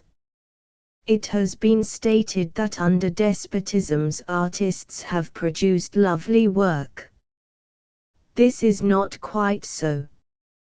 Artists have visited despots, not as subjects to be tyrannized over, but as wandering wonder-makers, as fascinating vagrant personalities, to be entertained and charmed and suffered to be at peace, and allowed to create. There is this to be said in favor of the despot, that he, being an individual, may have culture, while the mob, being a monster, has none. One who is an emperor and king may stoop down to pick up a brush for a painter, but when the democracy stoops down it is merely to throw mud. And yet the democracy have not so far to stoop as the emperor. In fact, when they want to throw mud they have not to stoop at all. But there is no necessity to separate the monarch from the mob, all authority is equally bad. There are three kinds of despots. There is the despot who tyrannizes over the body. There is the despot who tyrannizes over the soul. There is the despot who tyrannizes over the soul and body alike. The first is called the prince. The second is called the pope. The third is called the people. The prince may be cultivated. Many princes have been. Yet in the prince there is danger. One thinks of Dante at the bitter feast in Verona, of Tasso in Ferrara's madman's cell. It is better for the artist not to live with princes. The Pope may be cultivated. Many popes have been, the bad popes have been. The bad popes loved beauty, almost as passionately, nay, with as much passion as the good popes hated thought. To the wickedness of the papacy humanity owes much. The goodness of the papacy owes a terrible debt to humanity. Yet, though the Vatican has kept the rhetoric of its thunders, and lost the rod of its lightning, it is better for the artist not to live with popes. It was a pope who said of Cellini to a conclave of cardinals that common laws and common authority were not made for men such as he, but it was a pope who thrust Cellini into prison, and kept him there till he sickened with rage, and created unreal visions for himself, and saw the gilded sun enter his room, and grew so enamored of it that he sought to escape, and crept out from tower to tower, and falling through dizzy air at dawn, maimed himself, and was by a vine-dresser covered with vine leaves, and carried in a cart to one who, loving beautiful things, had care of him. There is danger in popes. And as for the people, what of them and their authority? Perhaps of them and their authority one has spoken enough. Their authority is a thing blind, deaf, hideous, grotesque, tragic, amusing, serious, and obscene. It is impossible for the artist to live with the people. All despots bribe. The people bribe and brutalize. Who told them to exercise authority? They were made to live, to listen, and to love. Someone has done them a great wrong. They have marred themselves by imitation of their inferiors. They have taken the scepter of the prince. How should they use it? They have taken the triple tiara of the Pope. How should they carry its burden? They are as a clown whose heart is broken. They are as a priest whose soul is not yet born. Let all who love beauty pity them. Though they themselves love not beauty, yet let them pity themselves. Who taught them the trick of tyranny? There are many other things that one might point out. One might point out how the Renaissance was great, because it sought to solve no social problem, and busied itself not about such things, but suffered the individual to develop freely, beautifully, and naturally, and so had great and individual artists, and great and individual men. One might point out how Louis XIV, by creating the modern state, destroyed the individualism of the artist, and made things monstrous in their monotony of repetition, and contemptible in their conformity to rule, and destroyed throughout all France all those fine freedoms of expression that had made tradition new in beauty, and new modes one with antique form. But the past is of no importance. The present is of no importance. It is with the future that we have to deal. For the past is what man should not have been. The present is what man ought not to be. The future is what artists are. It will, of course, be said that such a scheme as is set forth here is quite unpractical, and goes against human nature. This is perfectly true. It is unpractical, and it goes against human nature. This is why it is worth carrying out, and that is why one proposes it. For what is a practical scheme? A practical scheme is either a scheme that is already in existence, or a scheme that could be carried out under existing conditions. But it is exactly the existing conditions that one objects to, and any scheme that could accept these conditions is wrong and foolish. The conditions will be done away with, and human nature will change. The only thing that one really knows about human nature is that it changes. Change is the one quality we can predicate of it. The systems that fail are those that rely on the permanency of human nature, and not on its growth and development. The error of Louis XIV was that he thought human nature would always be the same. The result of his error was the French Revolution. It was an admirable result. All the results of the mistakes of governments are quite admirable. It is to be noted also that individualism does not come to man with any sickly cant about duty, which merely means doing what other people want because they want it, or any hideous cant about self-sacrifice, which is merely a survival of savage mutilation. In fact, it does not come to man with any claims upon him at all. It comes naturally and inevitably out of man. It is the point to which all development tends. It is the differentiation to which all organisms grow. It is the perfection that is inherent in every mode of life, and towards which every mode of life quickens.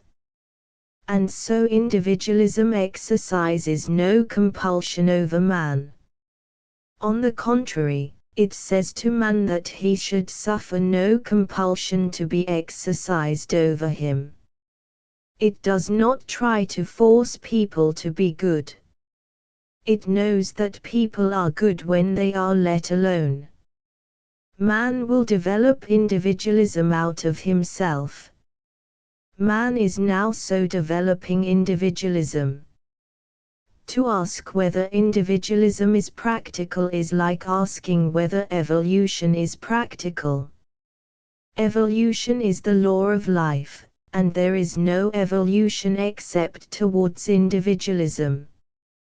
Where this tendency is not expressed, it is a case of artificially arrested growth, or of disease, or of death. Individualism will also be unselfish and unaffected.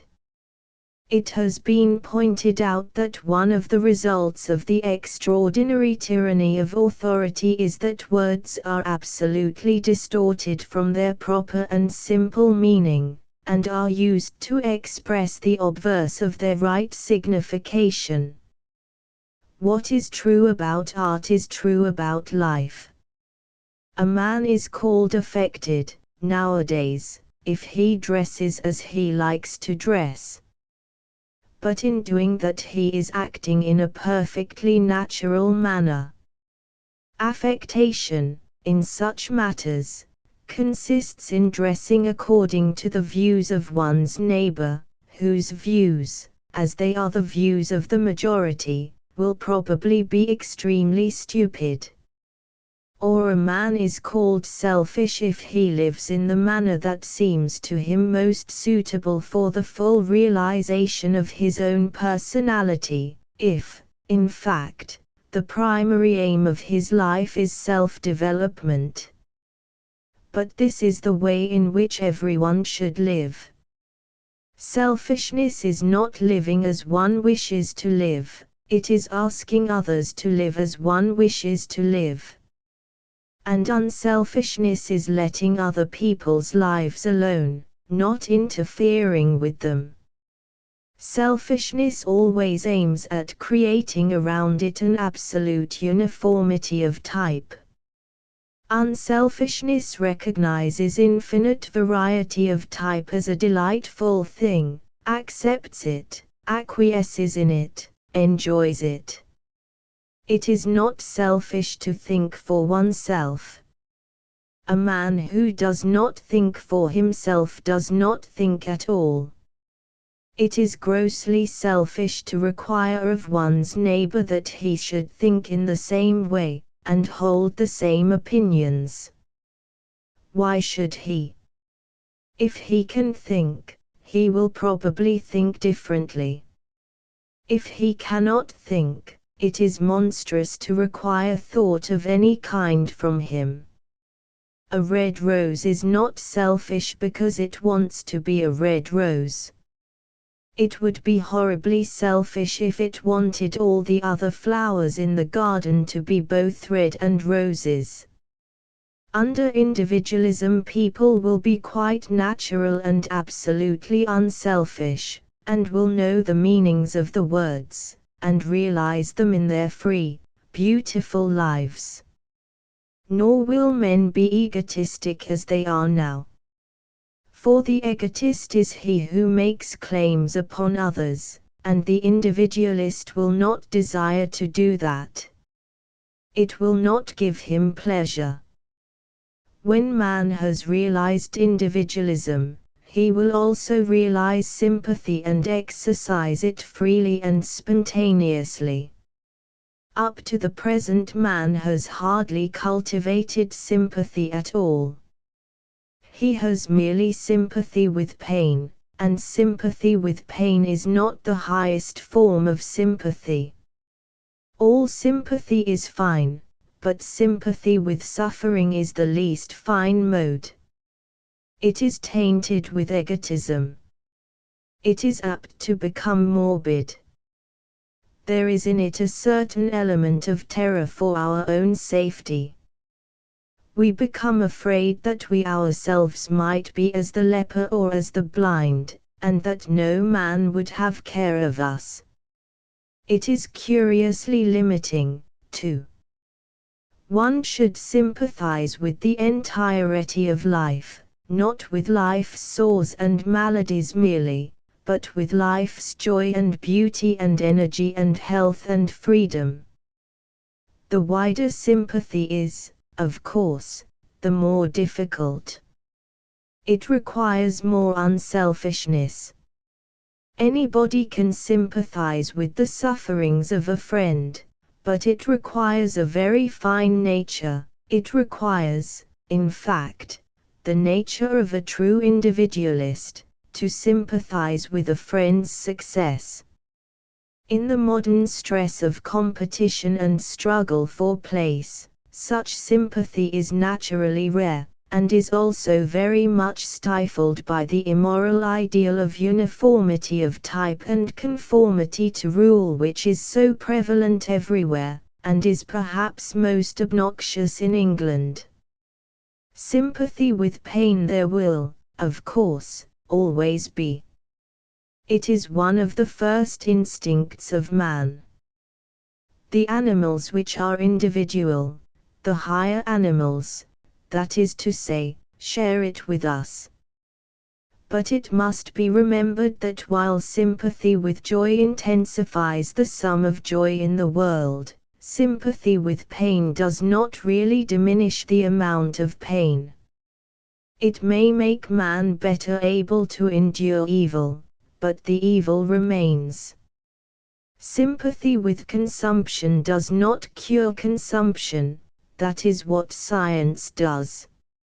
And when socialism has solved the problem of poverty, and science solved the problem of disease, the area of the sentimentalists will be lessened, and the sympathy of man will be large, healthy, and spontaneous.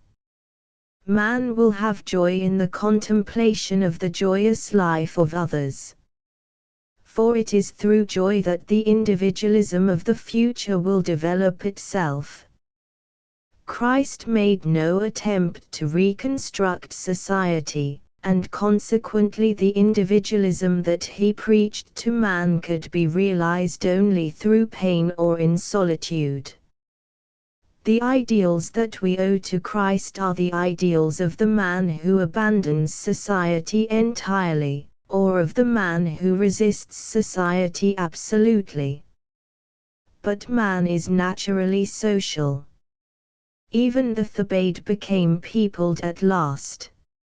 And though the Cenobite realizes his personality, it is often an impoverished personality that he so realizes. Upon the other hand, the terrible truth that pain is a mode through which man may realize himself exercises a wonderful fascination over the world. Shallow speakers and shallow thinkers in pulpits and on platforms often talk about the world's worship of pleasure, and whine against it. But it is rarely in the world's history that its ideal has been one of joy and beauty. The worship of pain has far more often dominated the world. Medievalism, with its saints and martyrs, its love of self-torture, its wild passion for wounding itself, its gashing with knives, and its whipping with rods. Medievalism is real Christianity, and the medieval Christ is the real Christ. When the Renaissance dawned upon the world, and brought with it the new ideals of the beauty of life and the joy of living, men could not understand Christ. Even art shows us that. The painters of the Renaissance drew Christ as a little boy playing with another boy in a palace or a garden, or lying back in his mother's arms, smiling at her, or at a flower, or at a bright bird, or as a noble, stately figure moving nobly through the world, or as a wonderful figure rising in a sort of ecstasy from death to life. Even when they drew him crucified, they drew him as a beautiful God on whom evil men had inflicted suffering. But he did not preoccupy them much. What delighted them was to paint the men and women whom they admired, and to show the loveliness of this lovely earth. They painted many religious pictures, in fact, they painted far too many, and the monotony of type and motive is wearisome, and was bad for art. It was the result of the authority of the public in art matters, and is to be deplored. But their soul was not in the subject. Raphael was a great artist when he painted his portrait of the Pope. When he painted his Madonnas and infant Christs, he is not a great artist at all. Christ had no message for the Renaissance, which was wonderful because it brought an ideal at variance with his, and to find the presentation of the real Christ we must go to medieval art. There he is, one maimed and marred, one who is not comely to look on, because beauty is a joy, one who is not in fair raiment, because that may be a joy also. He is a beggar who has a marvelous soul, he is a leper whose soul is divine, he needs neither property nor health, he is a God realizing his perfection through pain. The evolution of man is slow. The injustice of men is great. It was necessary that pain should be put forward as a mode of self-realization.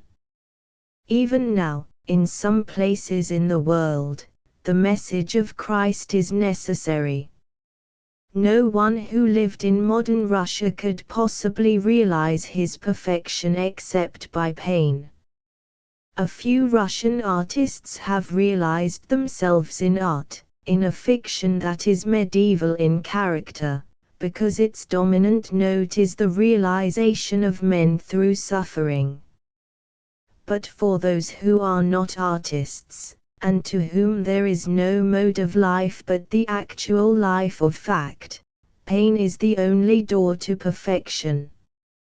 A Russian who lives happily under the present system of government in Russia must either believe that man has no soul, or that, if he has, it is not worth developing.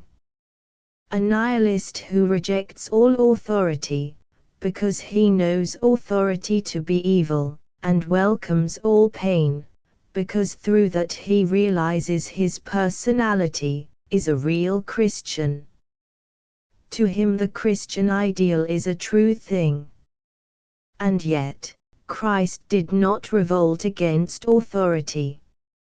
He accepted the imperial authority of the Roman Empire and paid tribute. He endured the ecclesiastical authority of the Jewish Church, and would not repel its violence by any violence of his own. He had, as I said before, no scheme for the reconstruction of society. But the modern world has schemes.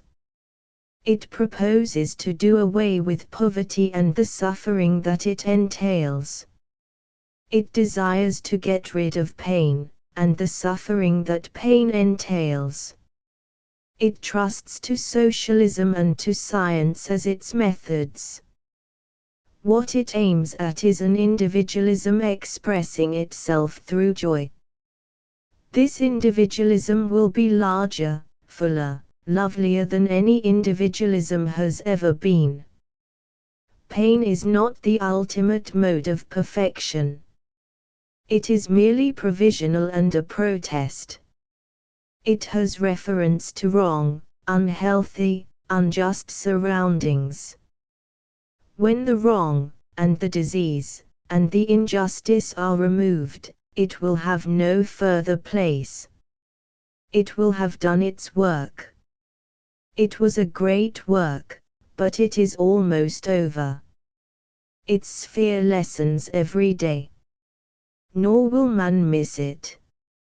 For what man has sought for is, indeed, neither pain nor pleasure, but simply life. Man has sought to live intensely, fully, perfectly. When he can do so without exercising restraint on others, or suffering it ever, and his activities are all pleasurable to him, he will be saner, healthier, more civilized, more himself. Pleasure is nature's test, her sign of approval. When man is happy, he is in harmony with himself and his environment.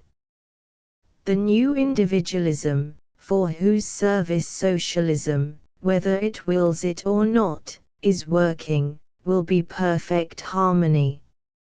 It will be what the Greeks sought for, but could not, except in thought, realize completely, because they had slaves, and fed them. It will be what the Renaissance sought for, but could not realize completely except in art, because they had slaves, and starved them.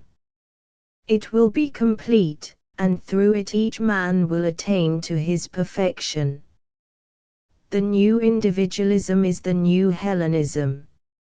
Reprinted from the Fortnightly Review by permission of Messrs. Chapman and Hall. *******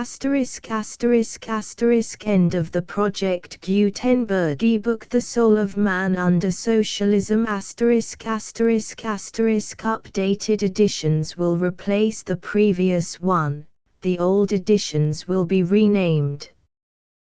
Creating the works from print editions not protected by U.S. copyright law means that no one owns a United States copyright in these works, so the Foundation, and you, can copy and distribute it in the United States without permission and without paying copyright royalties.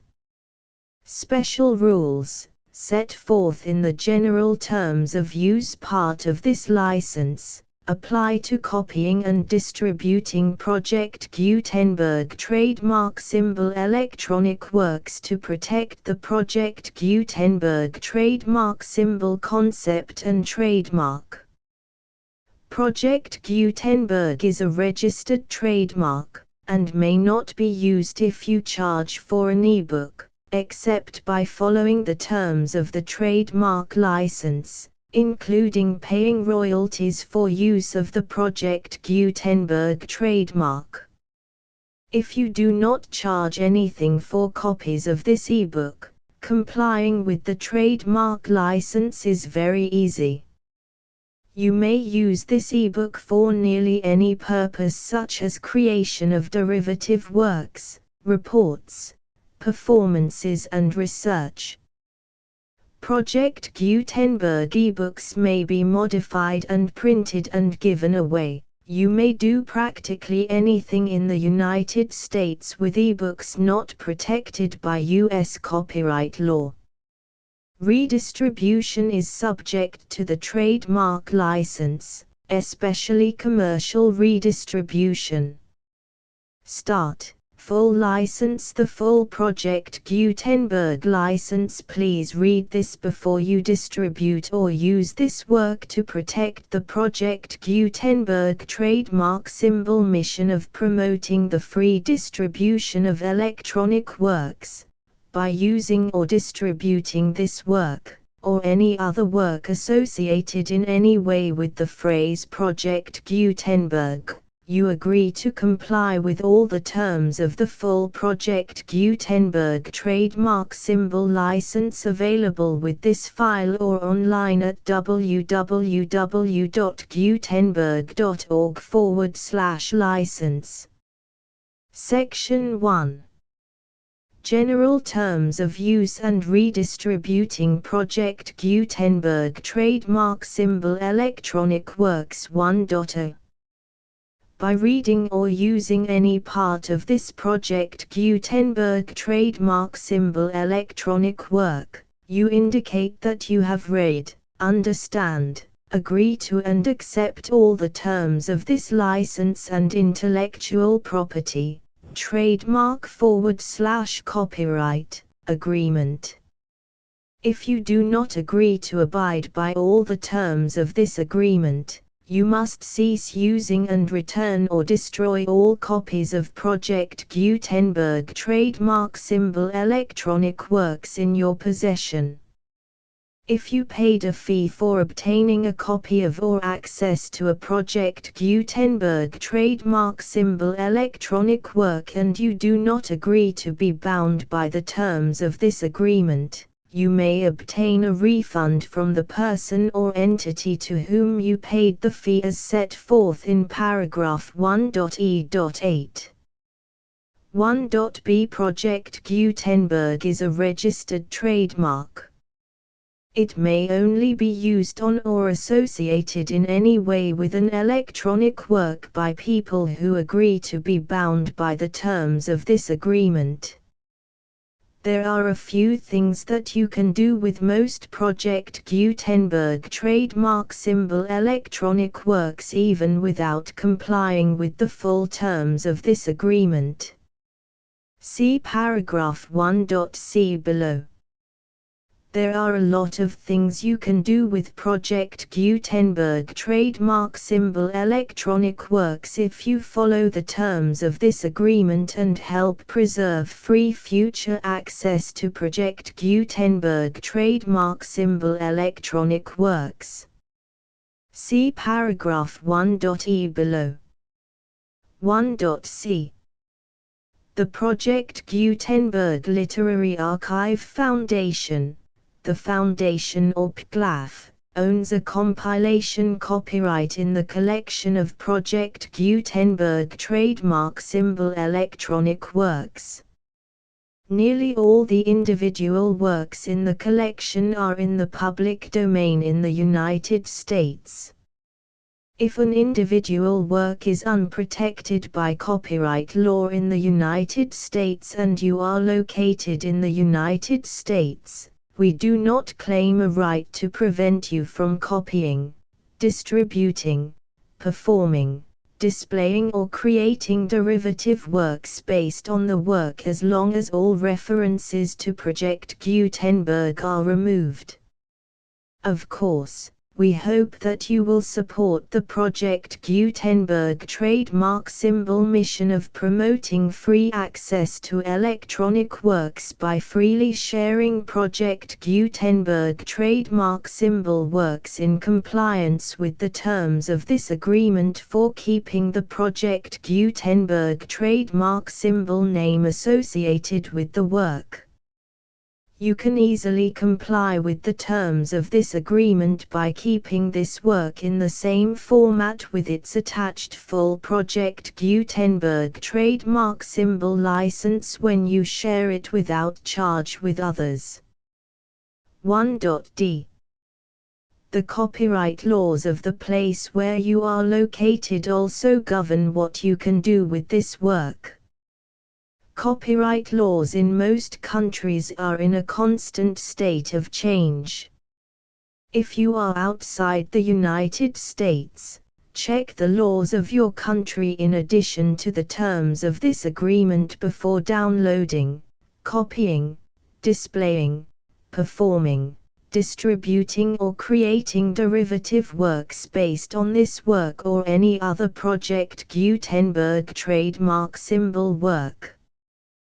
The Foundation makes no representations concerning the copyright status of any work in any country other than the United States. 1.e Unless you have removed all references to Project Gutenberg, 1.e.1.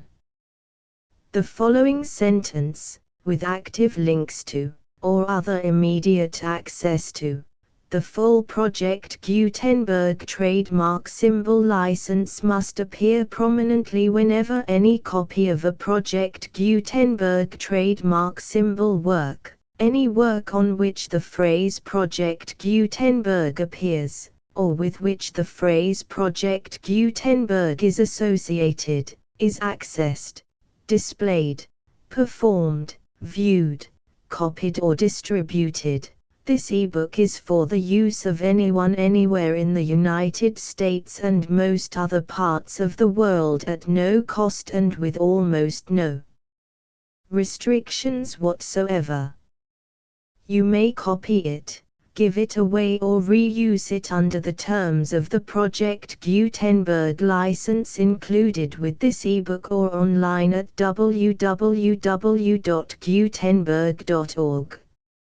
If you are not located in the United States, you will have to check the laws of the country where you are located before using this ebook.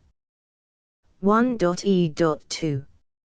If an individual Project Gutenberg trademark symbol electronic work is derived from texts not protected by U.S. copyright law, does not contain a notice indicating that it is posted with permission of the copyright holder, the work can be copied and distributed to anyone in the United States without paying any fees or charges.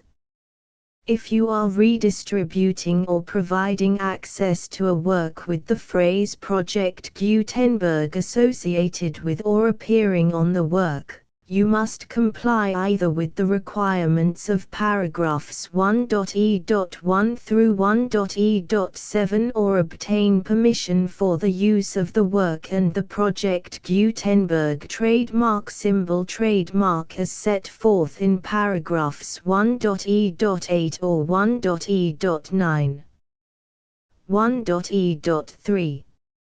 If an individual Project Gutenberg trademark symbol electronic work is posted with the permission of the copyright holder, your use and distribution must comply with both paragraphs 1.e.1 through 1.e.7 and any additional terms imposed by the copyright holder.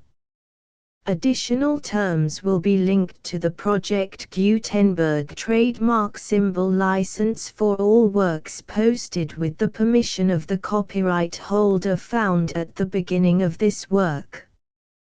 1.e.4.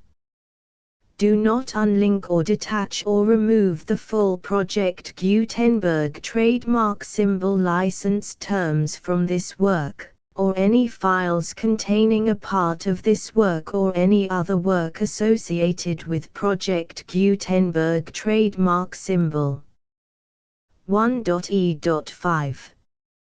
Do not copy, display, perform, distribute or redistribute this electronic work, or any part of this electronic work, without prominently displaying the sentence set forth in paragraph 1.e.1 with active links or immediate access to the full terms of the Project Gutenberg trademark symbol license. 1.e.6. You may convert to and distribute this work in any binary, compressed, marked up, non-proprietary or proprietary form, including any word processing or hypertext form.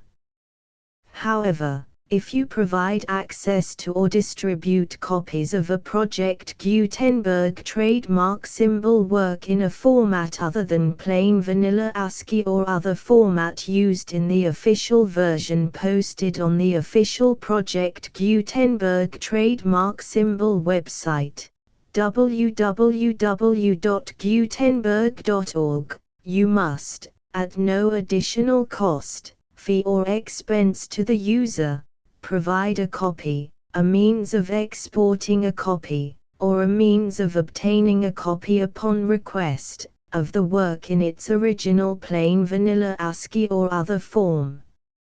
Any alternate format must include the full Project Gutenberg trademark symbol license as specified in paragraph 1.e.1. 1.e.7. Do not charge a fee for access to, viewing, displaying, performing, copying or distributing any Project Gutenberg trademark symbol works unless you comply with paragraph 1.e.8 or 1.e.9. 1.e.8. You may charge a reasonable fee for copies of or providing access to or distributing Project Gutenberg trademark symbol electronic works provided that you pay a royalty fee of 20% of the gross profits you derive from the use of Project Gutenberg trademark symbol works calculated using the method you already use to calculate your applicable taxes. The fee is owed to the owner of the Project Gutenberg trademark symbol trademark, but he has agreed to donate royalties under this paragraph to the Project Gutenberg Literary Archive Foundation. Royalty payments must be paid within 60 days following each date on which you prepare, or are legally required to prepare, your periodic tax returns. Royalty payments should be clearly marked as such and sent to the Project Gutenberg Literary Archive Foundation at the address specified in Section 4, Information about donations to the Project Gutenberg Literary Archive Foundation. You provide a full refund of any money paid by a user who notifies you in writing, or by email, within 30 days of receipt that he does not agree to the terms of the full Project Gutenberg trademark symbol license. You must require such a user to return or destroy all copies of the works possessed in a physical medium and discontinue all use of and all access to other copies of Project Gutenberg trademark symbol works. You provide, in accordance with paragraph 1.f.3, a full refund of any money paid for a work or a replacement copy, if a defect in the electronic work is discovered and reported to you within 90 days of receipt of the work. You comply with all other terms of this agreement for free distribution of Project Gutenberg trademark symbol works. 1.e.9. If you wish to charge a fee or distribute a Project Gutenberg trademark symbol electronic work or group of works on different terms than are set forth in this agreement, you must obtain permission in writing from the Project Gutenberg Literary Archive Foundation, the manager of the Project Gutenberg trademark symbol trademark. Contact the Foundation as set forth in Section 3 below. 1.f1.f.1. Project Gutenberg volunteers and employees expend considerable effort to identify, do copyright research on, transcribe and proofread works not protected by U.S. copyright law in creating the Project Gutenberg trademark symbol collection. Despite these efforts, Project Gutenberg trademark symbol electronic works, and the medium on which they may be stored, may contain defects such as, but not limited to, incomplete, inaccurate or corrupt data, transcription errors, a copyright or other intellectual property infringement, a defective or damaged disk or other medium, a computer virus, or computer codes that damage or cannot be read by your equipment. 1.f.2 Limited warranty. Disclaimer of damages, except for the right of replacement or refund described in paragraph 1.f.3. The Project Gutenberg Literary Archive Foundation, the owner of the Project Gutenberg trademark symbol trademark, and any other party distributing a Project Gutenberg trademark symbol electronic work under this agreement, disclaim all liability to you for damages, costs and expenses, including legal fees. You agree that you have no remedies for negligence, strict liability, breach of warranty or breach of contract except those provided in paragraph 1.f.3. You agree that the Foundation, the trademark owner, and any distributor under this agreement will not be liable to you for actual, direct, indirect, consequential, punitive or incidental damages even if you give notice of the possibility of such damage. 1.f.3 Limited right of replacement or refund. If you discover a defect in this electronic work within 90 days of receiving it, you can receive a refund of the money, if any, you paid for it by sending a written explanation to the person you received the work from. If you received the work on a physical medium, you must return the medium with your written explanation. The person or entity that provided you with the defective work may elect to provide a replacement copy in lieu of a refund. If you received the work electronically, the person or entity providing it to you may choose to give you a second opportunity to receive the work electronically in lieu of a refund. If the second copy is also defective, you may demand a refund in writing without further opportunities to fix the problem. 1.f.4 Except for the limited right of replacement or refund set forth in paragraph 1.f.3, this work is provided to you as is, with no other warranties of any kind, express or implied, including but not limited to warranties of merchantability or fitness for any purpose. 1.f.5 Some states do not allow disclaimers of certain implied warranties or the exclusion or limitation of certain types of damages. If any disclaimer or limitation set forth in this agreement violates the law of the state applicable to this agreement, the agreement shall be interpreted to make the maximum disclaimer or limitation permitted by the applicable state law.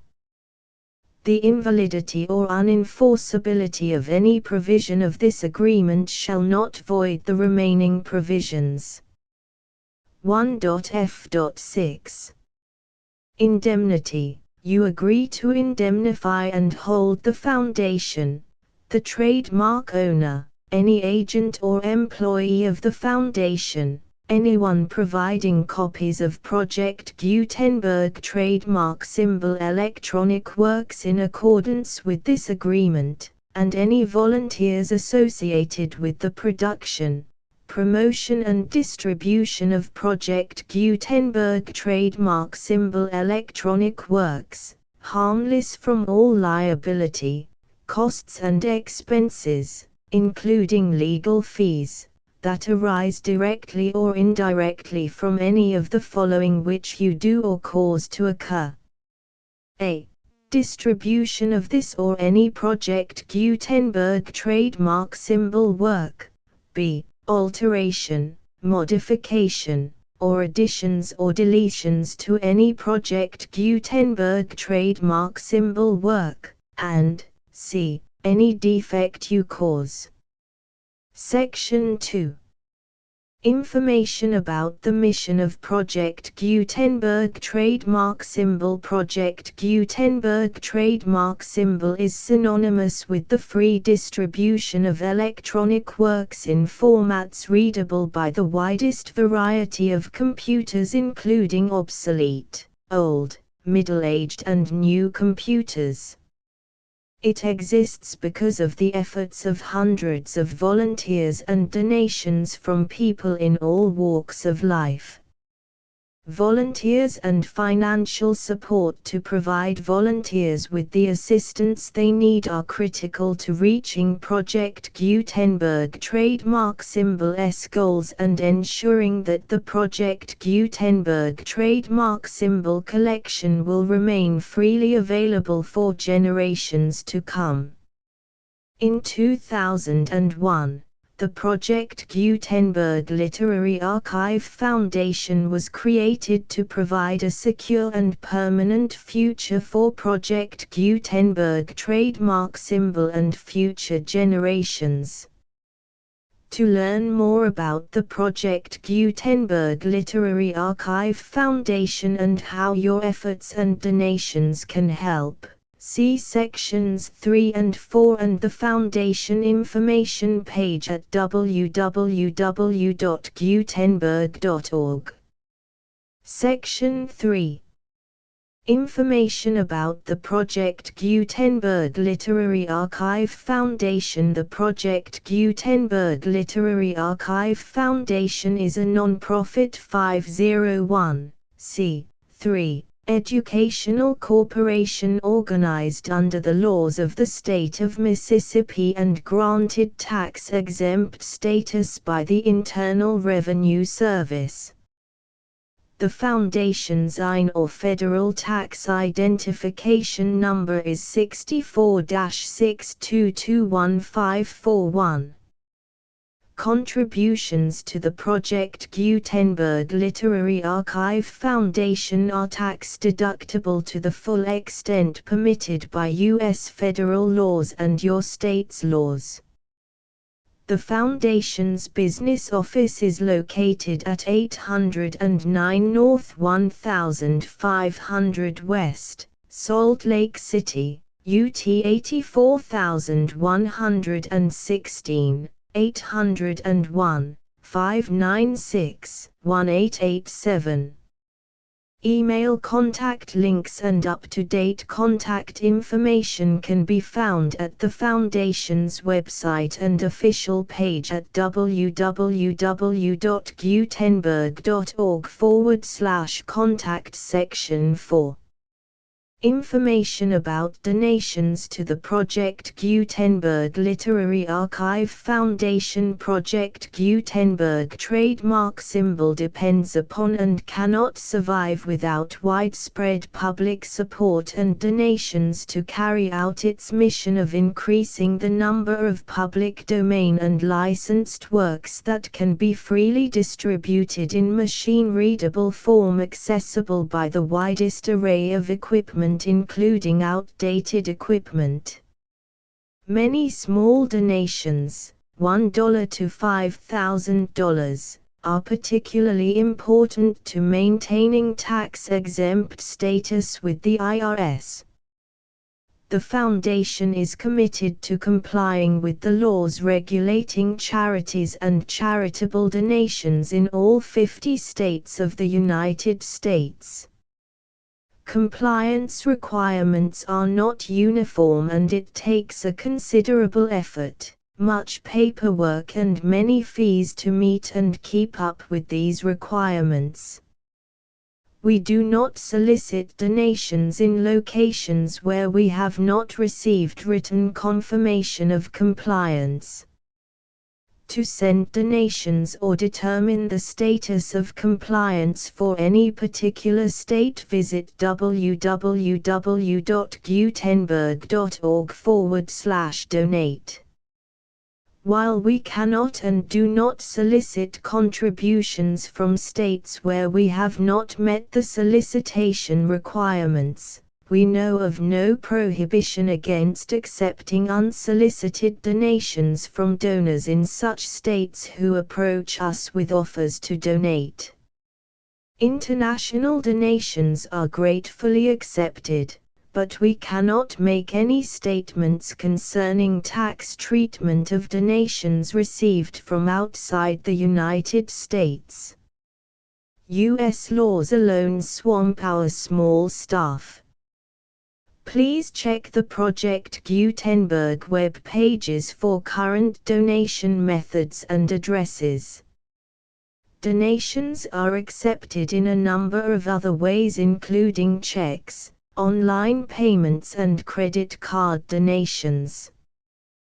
To donate, please visit www.gutenberg.org/donate. Section 5. General information about Project Gutenberg trademark symbol electronic works. Professor Michael S. Hart was the originator of the Project Gutenberg trademark symbol concept of a library of electronic works that could be freely shared with anyone.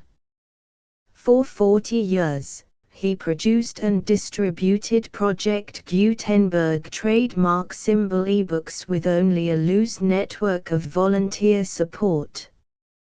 Project Gutenberg trademark symbol ebooks are often created from several printed editions, all of which are confirmed as not protected by copyright in the US unless a copyright notice is included. Thus, we do not necessarily keep ebooks in compliance with any particular paper edition. Most people start at our website, which has the main PG search facility, www.gutenberg.org.